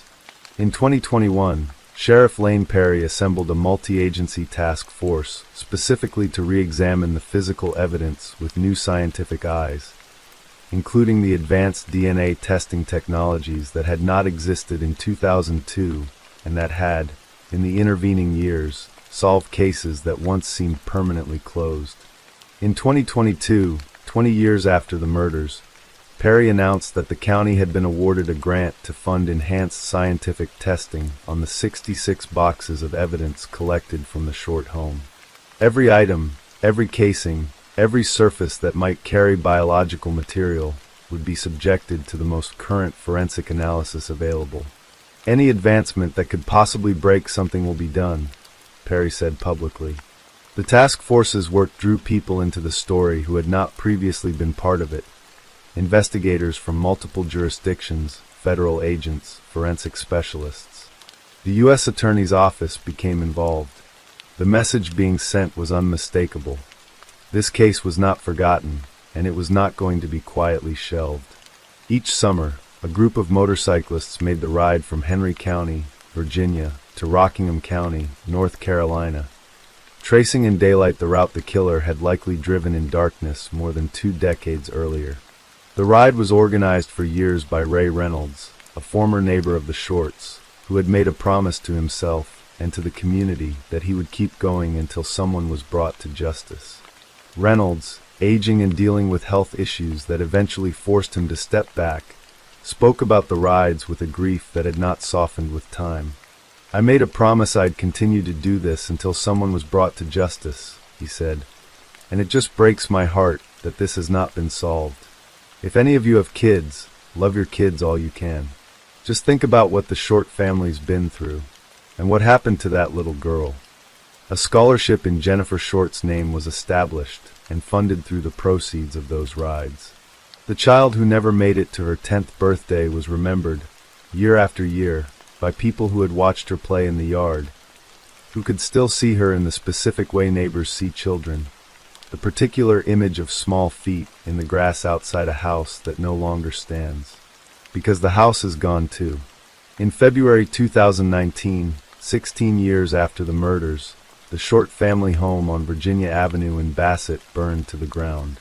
The cause was never definitively explained. For the neighbors who had been watching it all those years, driving past it, carrying the memory of the family that had lived there, the fire felt like another loss layered on top of the first one. When you drive by and look at the house, you see memories of the little girl running around the house, Ray Reynolds said when the house burned. She was always outside playing. Now there was nothing left to look at. Just a lot, a cleared space, a patch of Virginia ground that still holds its secret. As of August 2025, 23 years after the night that shattered the Short family, the case remains officially unsolved. No arrests have been made. No charges have been filed. The man in the white flatbed truck who sat on U.S. Highway 220 in the pre-dawn darkness of August 15, 2002, watching the house where a family slept, or watching for signs of movement in a house he had already visited, has never been publicly identified. The person or persons who cut the phone lines, killed Michael and Mary Short in separate rooms with methodical precision, took a 9-year-old girl from her bed, drove 30 miles south into North Carolina, and left her along a creek bank under the summer sky. They remain free. The FBI tip line is still active. Investigators still accept new leads. The task force still meets. The evidence boxes still exist, all 66 of them, now being tested with tools that did not exist when they were first collected. What is known can be assembled into the skeleton of a night. The cut phone line placed before the attack, the execution-style precision of 2 separate shootings in 2 separate rooms, the decision to take Jennifer rather than leave her, the white flatbed truck parked on the highway in the dark, the 30-mile drive to North Carolina, and 6 weeks of the August Virginia heat before a dog found what remained of a 9-year-old girl. What is not known is everything that gives those facts meaning. The face, the name, the motive, the connection to the family, the specific thread. Whether it ran through Michael's business, through someone who had watched Jennifer, through a debt or a grievance or a fixation that the Short family never knew existed, that led a killer to that house. The community of Henry County has lived with both pieces for 23 years. The known facts and the unbearable gap of the unknown, sitting side by side in the silence of a rural Virginia August that never quite ended. Jennifer's softball teams, Mary's bedroom with the moved mattress and the pillow on the floor, Michael's couch in the garage, the television still on. 3 people, 1 family, 1 night, and somewhere living with the knowledge of what happened. Perhaps still in the South Piedmont region of Virginia, perhaps across a state line in the Carolinas, perhaps in the Northwest Territories of Canada, perhaps closer to home than anyone in Oak Level wants to imagine. The person who knows the answer to the question that has outlasted a house, outlasted 2 decades of leads, and outlasted the formal mechanisms of justice without ever being answered. Who killed the Short family? Who took Jennifer? The creek in Stoneville knows. The white flatbed truck knows. The cut phone line, strung beside a house that no longer stands on a Virginia road that still carries the name of the place where 3 people used to live, knows. Everything else is waiting.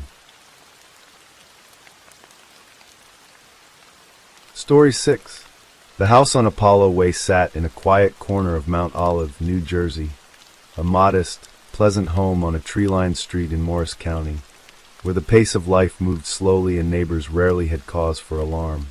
It was the kind of home that spoke of middle-class stability, a front door flanked by a glass storm door, a staircase rising from a carpeted foyer, a bedroom where ordinary things were tucked beneath mattresses. On the evening of March 3, 2014, 3 gunshots cracked through that quiet house, and when the sound died away, a man lay bleeding on the floor near the front door, and a woman sat in the dark upstairs, listening to her own breathing. What came next, the lies, the investigation, the courtroom, the verdict, would take years to untangle. But the question at the center of everything was simple and terrible. Was this murder, or was it survival?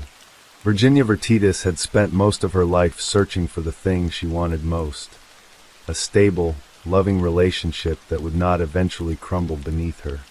By the time she met Patrick Gilhilly in 2008, she had already been married 3 times and had known more heartbreak than most people encounter in a lifetime. She had grown up in a household shaped by her mother, Cranny Coelhofer, a woman who watched her daughter closely and worried often. Virginia was bright, eventually earning a master's degree and working toward a doctorate. She had left a well-paying corporate position at AT&T to become a schoolteacher, not for the salary, but because it allowed her to be home for her 2 children, Kelly and Billy, after school. Those who knew her during those years described her as a devoted, loving mother who put her children before everything else. Her second marriage, to Scott Vertitas, also a police officer, had been the one she had poured the most of herself into, the one she had believed in with the particular intensity of someone who wants desperately to get something right. When Scott was unfaithful and the marriage collapsed, the impact on Virginia was profound. Her third marriage, to a man named Jim Faulkner, whom she had also met online, was turbulent and short-lived. Faulkner later told investigators and a jury that whenever he tried to leave, Virginia begged him to come back, once sending him 100 roses. He described a woman who, underneath the intelligence and capability, was deeply afraid of being alone. When that marriage ended, Virginia found herself back where she had started, alone, lonely, and on Match.com. Patrick Gilhilly found her profile in 2008, and something clicked. He was 51 years old, a retired New York Police Department officer who had gone on to work in private security, including a celebrated stint as a bodyguard for Brad Pitt and Angelina Jolie. He was broad-shouldered and gregarious, the kind of man who filled a room. A man with a big laugh and two daughters he adored, Jennifer and Heather. He was also, as everyone who knew him eventually acknowledged, complicated. He drank heavily. He was prone to jealousy. He had a history that included a domestic violence incident with his first wife years earlier, charges that were filed and then dropped. Prosecutor Matt Troiano, who would later argue the case against Virginia, was candid about this in court. Patrick, he told the jury, was not perfect. He drank too much and too often. But he had a big heart, and he was loved. Virginia fell for Patrick hard, and in the early months of their relationship, the connection felt real. But the relationship was almost immediately unsteady. They broke up and reconciled so many times over the next 5 years that Virginia later told the jury she could not even count the number of separations. They argued about his drinking, about his jealousy, about his attitude toward other men who spoke to her. Virginia said he was physically violent with her on multiple occasions, pushing her into walls, throwing her to the floor, shoving her onto a bed. Her mother said she saw bruises. Virginia never reported any of it to police. If she ever reported him, the police would not believe her. He was a cop. He knew those people. In Virginia's mind, shaped by years of alleged abuse and already burdened by an autoimmune illness that had pulled her off work 3 months earlier, these warnings had calcified into something close to truth. She believed it, and so she stayed quiet, kept returning to the relationship when it fractured, kept hoping that the man she loved would become, permanently, the man he sometimes was. By the winter of 2014, the relationship had entered what would prove to be its final, most volatile chapter. Virginia was on disability leave from her teaching position at Wharton Elementary School, struggling with an autoimmune disease that left her physically depleted. She had petitioned the school board to return to work, and in the weeks before March 3rd, she received the answer she had been dreading. The board voted no. The job she had loved, the career she had built to stay close to her children, the routine that had given her days shape and purpose, all of it suddenly out of reach. And then there was Colleen Roper. In early February 2014, Virginia discovered that Patrick had been seeing another woman, a woman named Colleen Roper, who had been told by Patrick that Virginia was merely an ex-girlfriend. Virginia sent her prank calls. She sent her Facebook messages. When Roper replied, insisting she had done nothing wrong since she believed the relationship was over, Virginia fired back that she had been with Patrick that very morning. Patrick was furious. He broke up with Virginia by text on February 4th, his message blunt and final. "We are done. So done. Wish you luck. Find someone else. You can do it. Good luck."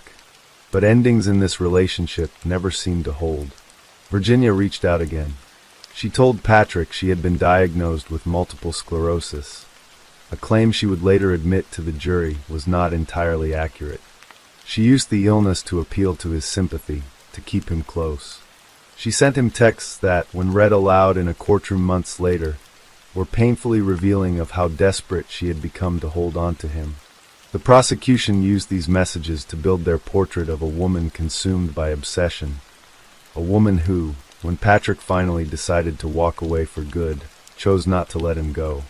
Patrick Gilhilly arrived at Virginia's house on the evening of March 3rd, 2014, somewhere around 6:30, having come over after Virginia texted to ask if he was coming, to have a final conversation about their relationship and about an IRS tax matter that had been causing him significant anxiety. Virginia had apparently filled out a form to notify the IRS about Patrick's years of unpaid taxes, a detail that Patrick had discovered and that the defense believed was the match that lit the explosion. What happened inside that house over the next hour or so is the event that two legal narratives would fight to define. The evening began badly and spiraled quickly. After an attempted moment of intimacy that failed, Patrick's mood darkened. At some point, Virginia left briefly to get firewood from a nearby convenience store, and when she returned she found Patrick gone. He called her angrily, demanding to know why she had left without telling him. She calmed him down and convinced him to come back. When he returned, he was drunk, Blood alcohol testing would later reveal that Patrick Gilhilly's alcohol level that evening was nearly 3 times the legal driving limit. He came through the storm door in a rage. Virginia said she heard the glass shatter. As he slammed it, they argued. Things escalated. He grabbed her by the throat in the foyer, pressed her against the front door, and looked her directly in the eyes.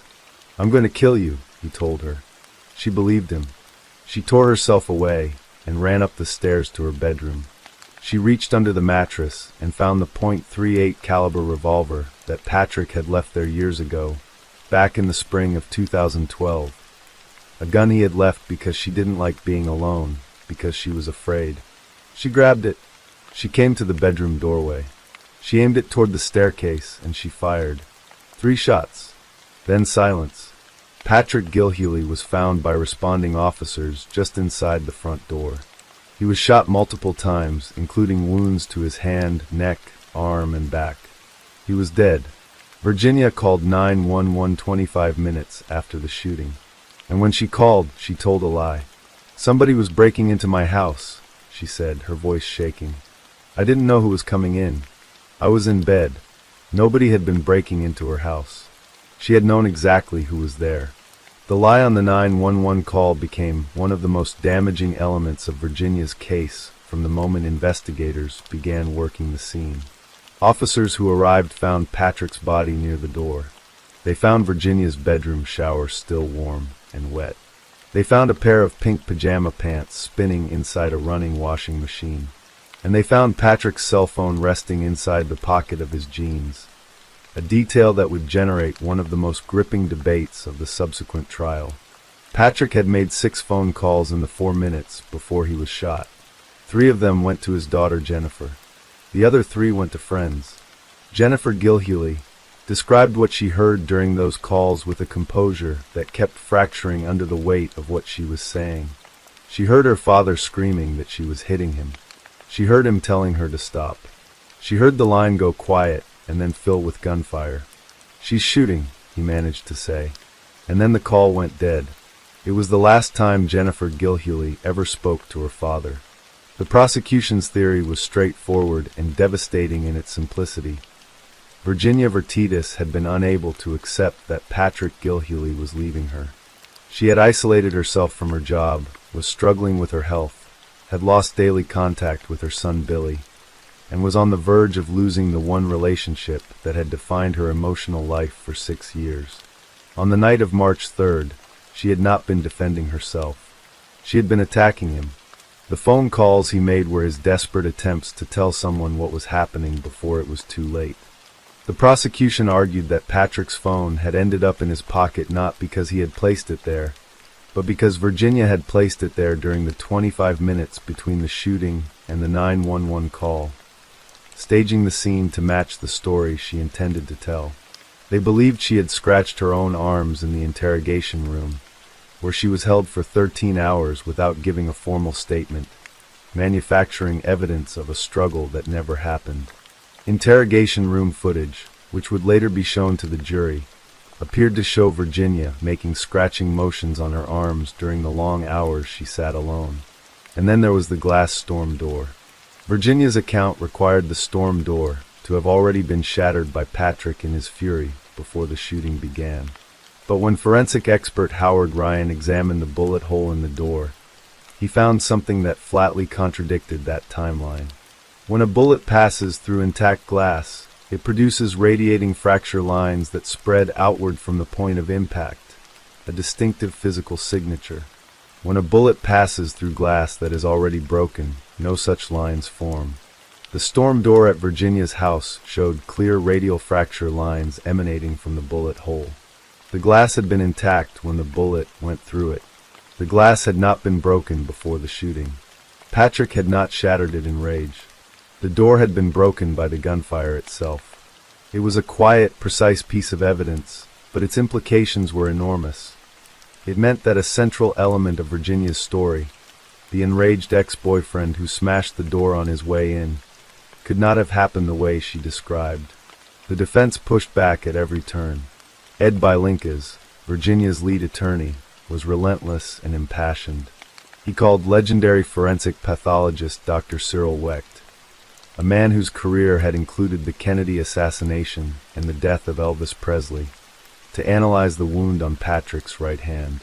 Wecht concluded that the Gray's wound suggested Patrick's hand had been raised upward toward Virginia, consistent with her account of him reaching toward her as he came up the stairs. The prosecution countered that Patrick's hand had been raised because he was holding his phone to his ear when the bullet passed close by, and that Virginia had then placed the phone back into his pocket before calling 911. As for the scratches on Virginia's arms, Baggley asked the jury a pointed question. What about the injury to her throat? If Virginia had inflicted every mark on herself, how did she acquire the injuries at her neck? He argued that a man of Patrick's size and strength, genuinely attacking Virginia with the intent to kill, would not necessarily have left catastrophic marks on a woman he choked. That the absence of severe bruising was not evidence that nothing happened, only evidence of how physical violence works in the real world. And then, late in the trial, as the case appeared to be slipping from the defense's grasp, a piece of evidence emerged from an unexpected direction. Patrick's car key fob had been found broken apart inside Virginia's house, the components scattered in different locations. The defense had pointed to this as evidence of a violent struggle. People do not casually disassemble car key fobs. But the prosecution offered a darker interpretation. During closing arguments, Baggley had rhetorically asked the jury who had broken the fob. Prosecutor Triano seized the opening. If Virginia had broken the fob and scattered its pieces, he told the jury, she had done so with a specific purpose. Patrick could not start his car. He could not drive away. He was trapped. And that was why he made 6 increasingly desperate phone calls in 4 minutes before he died. The jury took that argument into the deliberation room, and they took the fob with them. In a moment that would later be described outside the courtroom, the jurors laid all the pieces out on the table and discovered something remarkable. Not a single piece was actually broken. The fob had been taken apart, methodically and completely, right down to the battery. It had not been shattered in a struggle. It had been disassembled, and then scattered to look like it had been shattered. After nearly 7 hours of deliberation, the jury returned a verdict of guilty on first-degree murder. The sentencing, held 2 months after the verdict in 2017, carried the full weight of every life that had been altered by what happened on Apollo Way. Patrick's brother Paul stood before the judge and described a man whose daughters would now face every milestone of their lives, weddings, birthdays, Father's Days, without him beside them. Patrick's ex-wife Teresa, the mother of Jennifer and Heather, read the girls' statement aloud, her voice breaking under words that her daughters had written from the deepest part of their grief. Their father would never hear them say, "I love you, Daddy," again. The judge sentenced Virginia Vertitis to 30 years in prison without the possibility of parole. In the gallery, Virginia's mother, Craney, sat with the stunned expression of a woman watching a future she had dreaded become real. She had watched her daughter's marriage fall apart, had seen the bruises she said she observed on Virginia's arms and legs, had pleaded with Virginia to leave the relationship long before March 3rd ever arrived. Now she was watching that same daughter be led away to spend what could be the rest of her life in a cell. "One of the things she keeps telling me is, 'Mom, don't leave me,'" Craney said afterward, her eyes full of tears. "And I hope I don't have to before she gets out." The legal story did not end with that sentencing. In 2020, the New Jersey Appellate Division overturned Virginia's murder conviction, concluding that the jury had been given incorrect instructions about the state's self-defense law, specifically the legal doctrine known as the Castle Doctrine, which addresses a person's right to use force to defend themselves within their own home. The appellate court determined that Virginia had been entitled to a proper instruction on this principle, and that the failure to provide it may have affected the jury's verdict. A new trial was ordered. Rather than face a second full murder trial, Virginia Vertitis entered a guilty plea in 2021 to the lesser charge of aggravated manslaughter, a legal acknowledgement that a killing occurred, but without the element of intent required for first-degree murder. She was sentenced to 20 years in prison, but that sentence, too, was eventually challenged. An appellate court found in 2023 that the judge who had imposed the 20-year term had relied on aggravating factors that were not properly supported by the evidence. The sentence was vacated once more. In June 2024, Virginia Vertitis appeared before a new judge in Morris County and received what has so far been her final sentence, 18 years in prison. Under New Jersey sentencing law, she is required to serve 85% of that term, roughly 15 years and 3 months, before becoming eligible for release. She has been given credit for the years she has already spent incarcerated. As of today, she remains in the custody of the New Jersey state prison system. What the case of Virginia Vertitis leaves behind is not a simple story. It never was. It is a story about a woman who spent decades searching for love and consistently found volatility instead. A woman who had, by multiple accounts including her own mother's, been subjected to physical abuse by a man who had also been disciplined for striking his first wife. It is also a story about a man who made 6 panic phone calls to his daughter in the final minutes of his life, who according to witnesses sounded terrified, who had told his brother that very day that he was finally ready to leave for good. It is a story about what happens when a complicated, painful relationship reaches its breaking point, and the only surviving witness lies to the police about what she did. It is a story about forensic evidence, about fracture lines and shattered glass, about a phone found tucked into a dead man's pocket, about a car key fob disassembled and scattered, about 25 minutes of silence before a 911 call was made. Patrick Gilhilly's daughters, Jennifer and Heather, have carried the weight of their father's death through every year since 2014. Jennifer heard his last words spoken into a phone call she could not end. Heather sat through the trial and, in the middle of testimony, realized she had a photograph on her phone that could matter, and she made the call that night to tell the prosecutor. These are not the actions of people who have been able to move past what happened. They are the actions of daughters who have never been able to stop fighting for their father's name. And Virginia's mother, Craney, now in the years of her life when she should have been at peace, has spent them advocating for a daughter she loves absolutely, hoping to live long enough to see her walk out free. The house on Apollo Way has long since moved on. The storm door that held such critical evidence is gone, replaced by the quiet ordinariness of a neighborhood street that carries no visible trace of what happened behind its walls one March evening. But the people shaped by those 3 gunshots, Jennifer and Heather Gilhilly, Craney Koelhofer, the jurors who assembled pieces of a key fob on a deliberation room table, the attorneys who carried the weight of the case home with them at night, all of them carry something from that house that has never entirely left. In the end, the court decided what could be legally proven, that Virginia Vertitis killed Patrick Gilhilly, and that the killing constituted aggravated manslaughter. What the court could not fully resolve, what no verdict can ever entirely resolve, is the human question underneath the legal one. What 2 people, caught inside a relationship that had been hurting both of them for years, were truly capable of doing to each other on the night it finally, irreversibly, came to an end. Story 7. The autumn sun filtered through the windows of the Battery Park City apartment on the afternoon of September 10, 2001, casting gentle shadows across the orchids that Sneha and Philip carefully tended. At 31 years old, she had the kind of beauty that turned heads, but it was her mind that had carried her from the southern coast of India to the hallways of Johns Hopkins University, through the rigorous demands of Chicago Medical School, and finally to New York City, where she was building her career as a physician. That Monday afternoon seemed ordinary enough. She sat at her computer, fingers dancing across the keyboard as she chatted with her mother Ansu through instant messenger for 2 hours, sharing stories about a fun night out and making plans for the week ahead.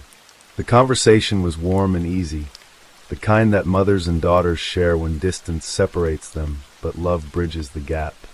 Around 4 in the afternoon, Sneha logged off and prepared to run some errands. She gathered clothes to drop off at the neighborhood dry cleaners, a mundane task that punctuated the rhythm of city life.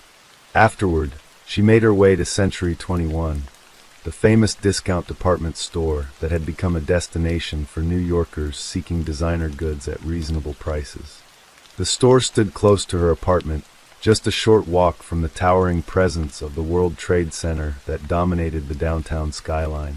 Using the couple's American Express card, Sneha browsed through the racks with the focused attention of someone shopping with purpose. She selected lingerie, a dress, pantyhose, and bed linens, then moved to an annex where she chose 3 pairs of shoes. A security camera captured her image as she moved through the coat department, her figure immortalized in grainy footage that would later be scrutinized frame by frame. This surveillance recording, along with the credit card receipts, would become the last confirmed proof that Sneha and Philip had existed in the world as herself, making choices and moving through space like any other person on any other day. But after she left Century 21 that evening, Sneha vanished. She simply ceased to be anywhere that could be documented or verified. Her husband Ron Lieberman, an emergency room resident at Jacobi Medical Center in the Bronx, had been working the overnight shift.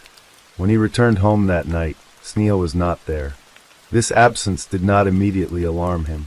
Their marriage, while loving in many ways, had developed patterns that allowed for independence and space. Sneha sometimes stayed out overnight without informing him, and Ron had learned not to worry excessively about these disappearances.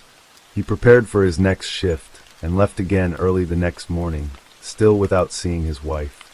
It was not until the morning of September 11th, when he heard the devastating news that a plane had struck the North Tower of the World Trade Center, just 2 blocks from their apartment, that fear gripped his heart. Ron immediately began calling everyone who might have heard from Sneha, her friends, her family, anyone who might know where she was. No one had seen her. No one had heard from her. She had vanished into the night of September 10th, and had not emerged on the morning that would change the world forever. The story of how Sneha and Philip came to be in New York City on that fateful day began decades earlier and an ocean away. She was born on October 7, 1969, in Kerala, a lush province on the southern coast of India, known for its backwaters, coconut palms, and deeply rooted traditions. Her parents, Ansu and Philip, were educated and ambitious, and when Sneha was still a small child, they made the momentous decision to immigrate to the United States, seeking opportunities and a different life for their family. The Philip family settled in New York, where Sneha grew up navigating between 2 worlds: the traditional Indian values her parents held dear, and the American culture that surrounded her in school and among friends. She had 2 brothers, Ashwin and John, and together they formed a tight-knit family unit that valued education, achievement, and mutual support. Sneha was, by all accounts, a creative and vibrant person whose interests extended far beyond academics. Her brother Ashwin remembered her as someone who loved painting, writing, and music, someone who saw beauty and possibility in the world around her. Her mother Ansu would later describe her as kind, compassionate, beautiful inside and outside, a daughter who brought light into her family's life. Yet Sneha also felt the weight of expectations. Her father was a doctor, and the path toward medicine seemed both natural and inevitable. She excelled academically, earning admission to Johns Hopkins University in Baltimore, Maryland, one of the most prestigious institutions in the country. After completing her undergraduate degree in 1995, she followed in her father's footsteps and entered the Chicago School of Medicine, embarking on the long, demanding journey toward becoming a physician. It was in Chicago, amid the intensity of medical training, that Sneha met Ron Lieberman. Ron was originally from Los Angeles, a white Jewish man who was a year behind Sneha in the medical program. They were, in many ways, an unlikely pair, coming from vastly different cultural and religious backgrounds, but they found in each other something rare and precious. Ron would later describe Sneha as amazing, vibrant, goofy, silly, and elegant, everything he had been looking for and lucky enough to find. Their connection was immediate and deep. Sneha, eager to align their graduation dates and perhaps hungry for adventure, took a year off from school to travel with Ron through Italy. They wandered through ancient cities, tasted wine in Tuscan vineyards, and dreamed about their future together. In 1999, Both graduated from medical school, their achievements hard-won after years of study, exams, sleepless nights, and constant competition with other brilliant students. Both Sneha and Ron received invitations to complete their residency internships in New York City, a homecoming of sorts for Sneha and an exciting new chapter for them as a couple. Ron was placed at Jacobi Medical Center in the Bronx, while Sneha began her residency at Cabrini Medical Center in Manhattan. They found an apartment in Battery Park City, a neighborhood known for its waterfront views, tree-lined streets, and reputation as one of the safest areas in Manhattan. The apartment on Rector Place was close to Sneha's work and gave them a comfortable base from which to build their life together. On the surface, everything seemed to be falling into place. Two young doctors, recently married, living in one of the most exciting cities in the world, with promising careers ahead of them. But beneath that surface, invisible fault lines were beginning to form. Sneha's time at Cabrini Medical Center did not go smoothly.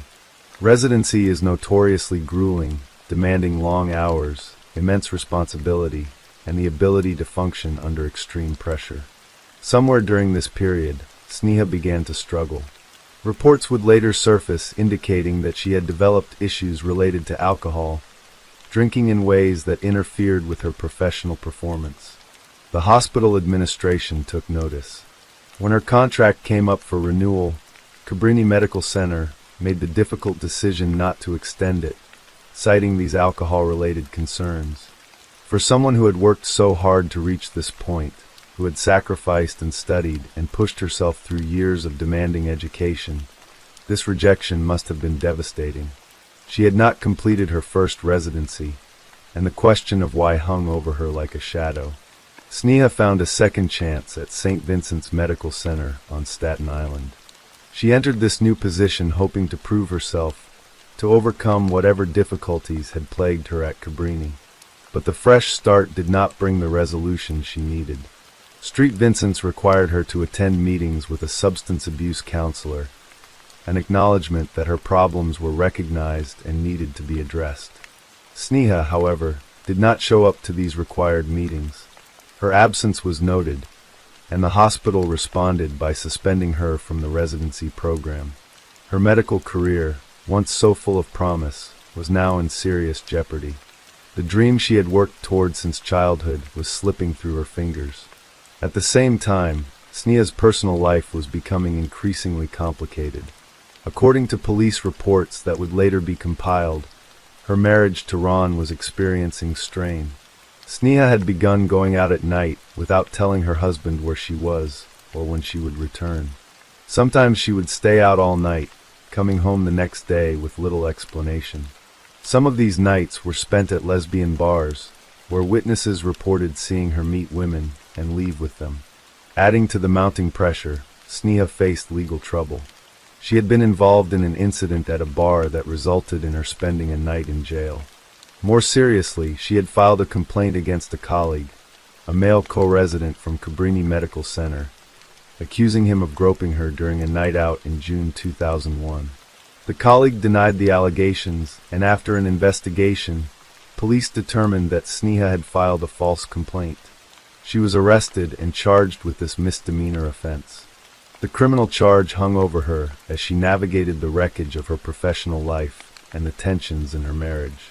On the morning of September 10, 2001, Sneha appeared in court to be formally arraigned on the charge of filing a false complaint. She stood before the judge and pleaded not guilty. According to police records, she and Ron had a big fight at the courthouse afterward, an argument that centered on her recent troubles and her unexplained nights away from home. The confrontation ended with Sneha storming off, leaving Ron to go home alone while she disappeared into the city. What happened next remains one of the most haunting mysteries connected to the September 11th attacks. Sneha spent the afternoon of September 10th at home, apparently calm and content as she repotted orchids and chatted online with her mother. During that conversation, she mentioned that she might visit Windows on the World, the famous restaurant at the top of the North Tower, and do some shopping at the mall in the World Trade Center. Later that afternoon, she went out to run errands, dropping off clothes at the dry cleaners before making her purchases at Century 21. A store clerk would later recall seeing Sneha that evening, remembering that she had come in frequently, and that on this particular visit, she had been accompanied by another young woman, possibly Indian. Yet when Ron Lieberman reviewed weeks of security footage from the store, he saw his wife browsing alone in the coat department with no one else visible in the frame. After Sneha left Century 21 with her bags of new clothes and shoes, the documented record of her existence ends. She did not come home that night. Ron worked his shift at Jacobi Medical Center and returned to an empty apartment. The next morning, as he prepared to leave for work again, Sneha still had not returned. And then, at 8:46 a.m., American Airlines Flight 11 crashed into the North Tower of the World Trade Center. 17 minutes later, United Airlines Flight 175 struck the South Tower. The world watched in horror as smoke billowed into the clear blue sky, as people trapped in the burning buildings made impossible choices, as the towers that had defined the New York skyline collapsed into mountains of twisted steel and concrete dust. Nearly 3,000 people died that day, their lives extinguished in moments of unimaginable terror and chaos.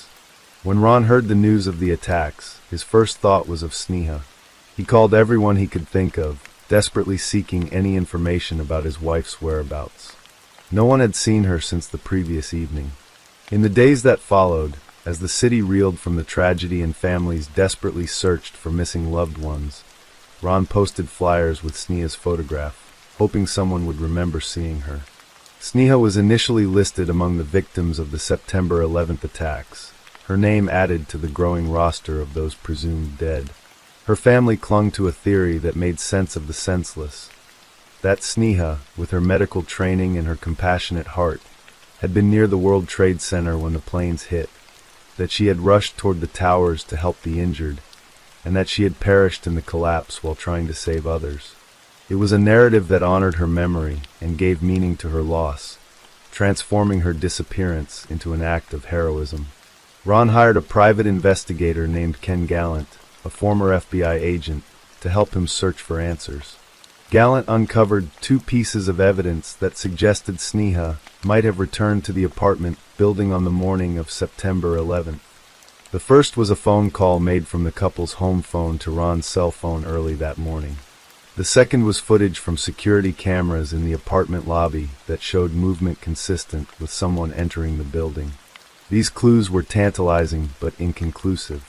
Had Sneha come home during the night or early morning? Had she been in the apartment when the attacks began? If so, had she looked out the window, seen the smoke and flames, and run toward the towers to help? But as months passed and the official investigation into Sneha's disappearance deepened, a different picture began to emerge. The New York City Police Department conducted a thorough investigation that delved into every aspect of Sneha's life in the months leading up to September 10th. Detectives uncovered the details of her professional struggles, her termination from 2 residency programs, her substance abuse issues, and the pending criminal charge against her. They documented her nights out, her visits to bars, and the allegations about her extramarital encounters. They noted the fight with Ron at the courthouse on the morning of her disappearance. When the police compiled their findings into a report, the portrait of Sneha and Philip that emerged was starkly different from the one her family cherished. It was the image of a woman whose life was unraveling, someone facing professional ruin, legal trouble, and personal turmoil. In January 2004, based on the evidence in the police report, the city medical examiner removed Sneha from the official list of September 11th victims. The decision was a devastating blow to her family.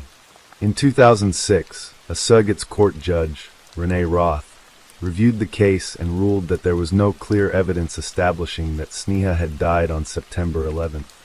The judge suggested that it was equally possible she had intentionally disappeared or had been murdered by someone she met during one of her nights out. The court set Sneha's legal date of death as September 10th, 2004, 3 years after she was reported missing, in accordance with state law. For Sneha's mother Ansu, the ruling was unbearable. She told reporters that it was more peaceful to think that her daughter had died trying to help others at the World Trade Center than to imagine that someone had killed her.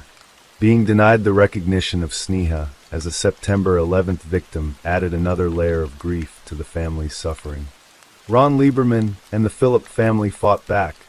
They refused to accept the narrative that had been constructed around Sneha's final hours. Ron insisted that the fight at the courthouse had never happened, that Sneha's nights out had been innocent, and that the problems in their life, whatever they were, did not explain what had happened to his wife.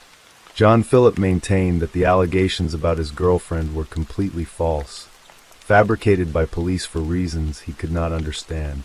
The family hired lawyers and appealed the court's decision, determined to restore Sneha's name to the list of September 11th victims. On January 31, 2008, more than 6 years after Sneha disappeared, a New York State appeals court overturned the lower court's ruling. Justice David Sachs, writing for the appeals court, acknowledged that there was no direct proof irrefutably establishing that Sneha had been at the World Trade Center during the attacks. However, he argued that the evidence made it highly probable that she had died that morning at that site, whereas any other conclusion required only the rankest speculation. The court declared that Sneha and Philip had been a victim of the September 11th attacks, officially making her the 2,751st victim of the Twin Towers collapse. Her name was added to the memorial honoring those who lost their lives that day, giving her family a place to grieve and remember her. Yet even with this legal victory, the mystery of Sneha and Philip's disappearance remains unsolved. No body was ever found. Her passport and credit cards were left behind in her apartment, suggesting she had not planned to disappear permanently. Police thoroughly investigated Ron and ruled him out as a suspect, convinced by his tireless efforts to find his wife and his genuine devastation at her loss. The items Sneha purchased at Century 21 that evening, the lingerie, the dress, the bed linens, the shoes, were never found, raising questions about where she went after leaving the store. Did she meet someone that night? Did she return home and then leave again the next morning? Was she near the World Trade Center when the plane struck? The theories about what happened to Sneha are numerous and contradictory. Some believe she used the chaos of September 11th to disappear intentionally, escaping a life that had become overwhelming with professional failure, legal problems, and personal conflict. Others think she met with foul play on the night of September 10th, that she encountered someone dangerous during one of her nights out and was killed. Still others, including her family, believe that she was near the towers on the morning of September 11th, that her medical training compelled her to rush toward the disaster to help the injured, and that she died when the buildings collapsed. Each theory has its proponents, but none has definitive proof. In the years since Sneha's disappearance, new technologies have offered glimmers of hope. The New York City Medical Examiner's Office has used cutting-edge DNA analysis to test thousands of bone fragments recovered from ground zero, some as small as a tic-tac, in an effort to identify more of the victims who were never accounted for. As of the 20th anniversary of the attacks in 2021, approximately 1,100 victims remained unidentified. The possibility exists, however remote, that one day forensic scientists will match DNA from one of these fragments to Sneha and Philip, providing the definitive proof that she died at the World Trade Center as her family has always believed. The story of Sneha and Philip defies simple conclusions. She was a woman of intelligence and talent, someone who had overcome significant obstacles to achieve her dreams. She was also someone who struggled in ways that her family either did not see or did not want to acknowledge. The two versions of her life, the compassionate doctor her family describes and the troubled woman documented in police reports, are not necessarily contradictory. Human beings contain multitudes, and it is possible for someone to be kind and creative and loving while also grappling with addiction, depression, and choices that cause pain to themselves and others. The tragedy of Sneha's story is not just that she disappeared, but that her disappearance occurred at a moment in history so catastrophic that it swallowed individual stories into a collective trauma, making it nearly impossible to separate her fate from the larger horror of that day. Ron Lieberman has never remarried. He remains close to Sneha's family, united with them in their loss and their unanswered questions. Every year on September 11th, when the names of the victims are read aloud at memorial ceremonies, Sneha and Philip's name is spoken. It is listed on the bronze panels of the National September 11th Memorial at the World Trade Center site, carved into metal alongside nearly 3,000 others. For visitors who pause to touch her name, she is simply another victim of that terrible day, her individual story unknown to them. But for those who knew her and loved her, Sneha remains a profound mystery. A talented young woman whose life was cut short in circumstances that may never be fully understood, whose final hours remain trapped in the shadows between the evening of September 10th and the morning that changed the world forever.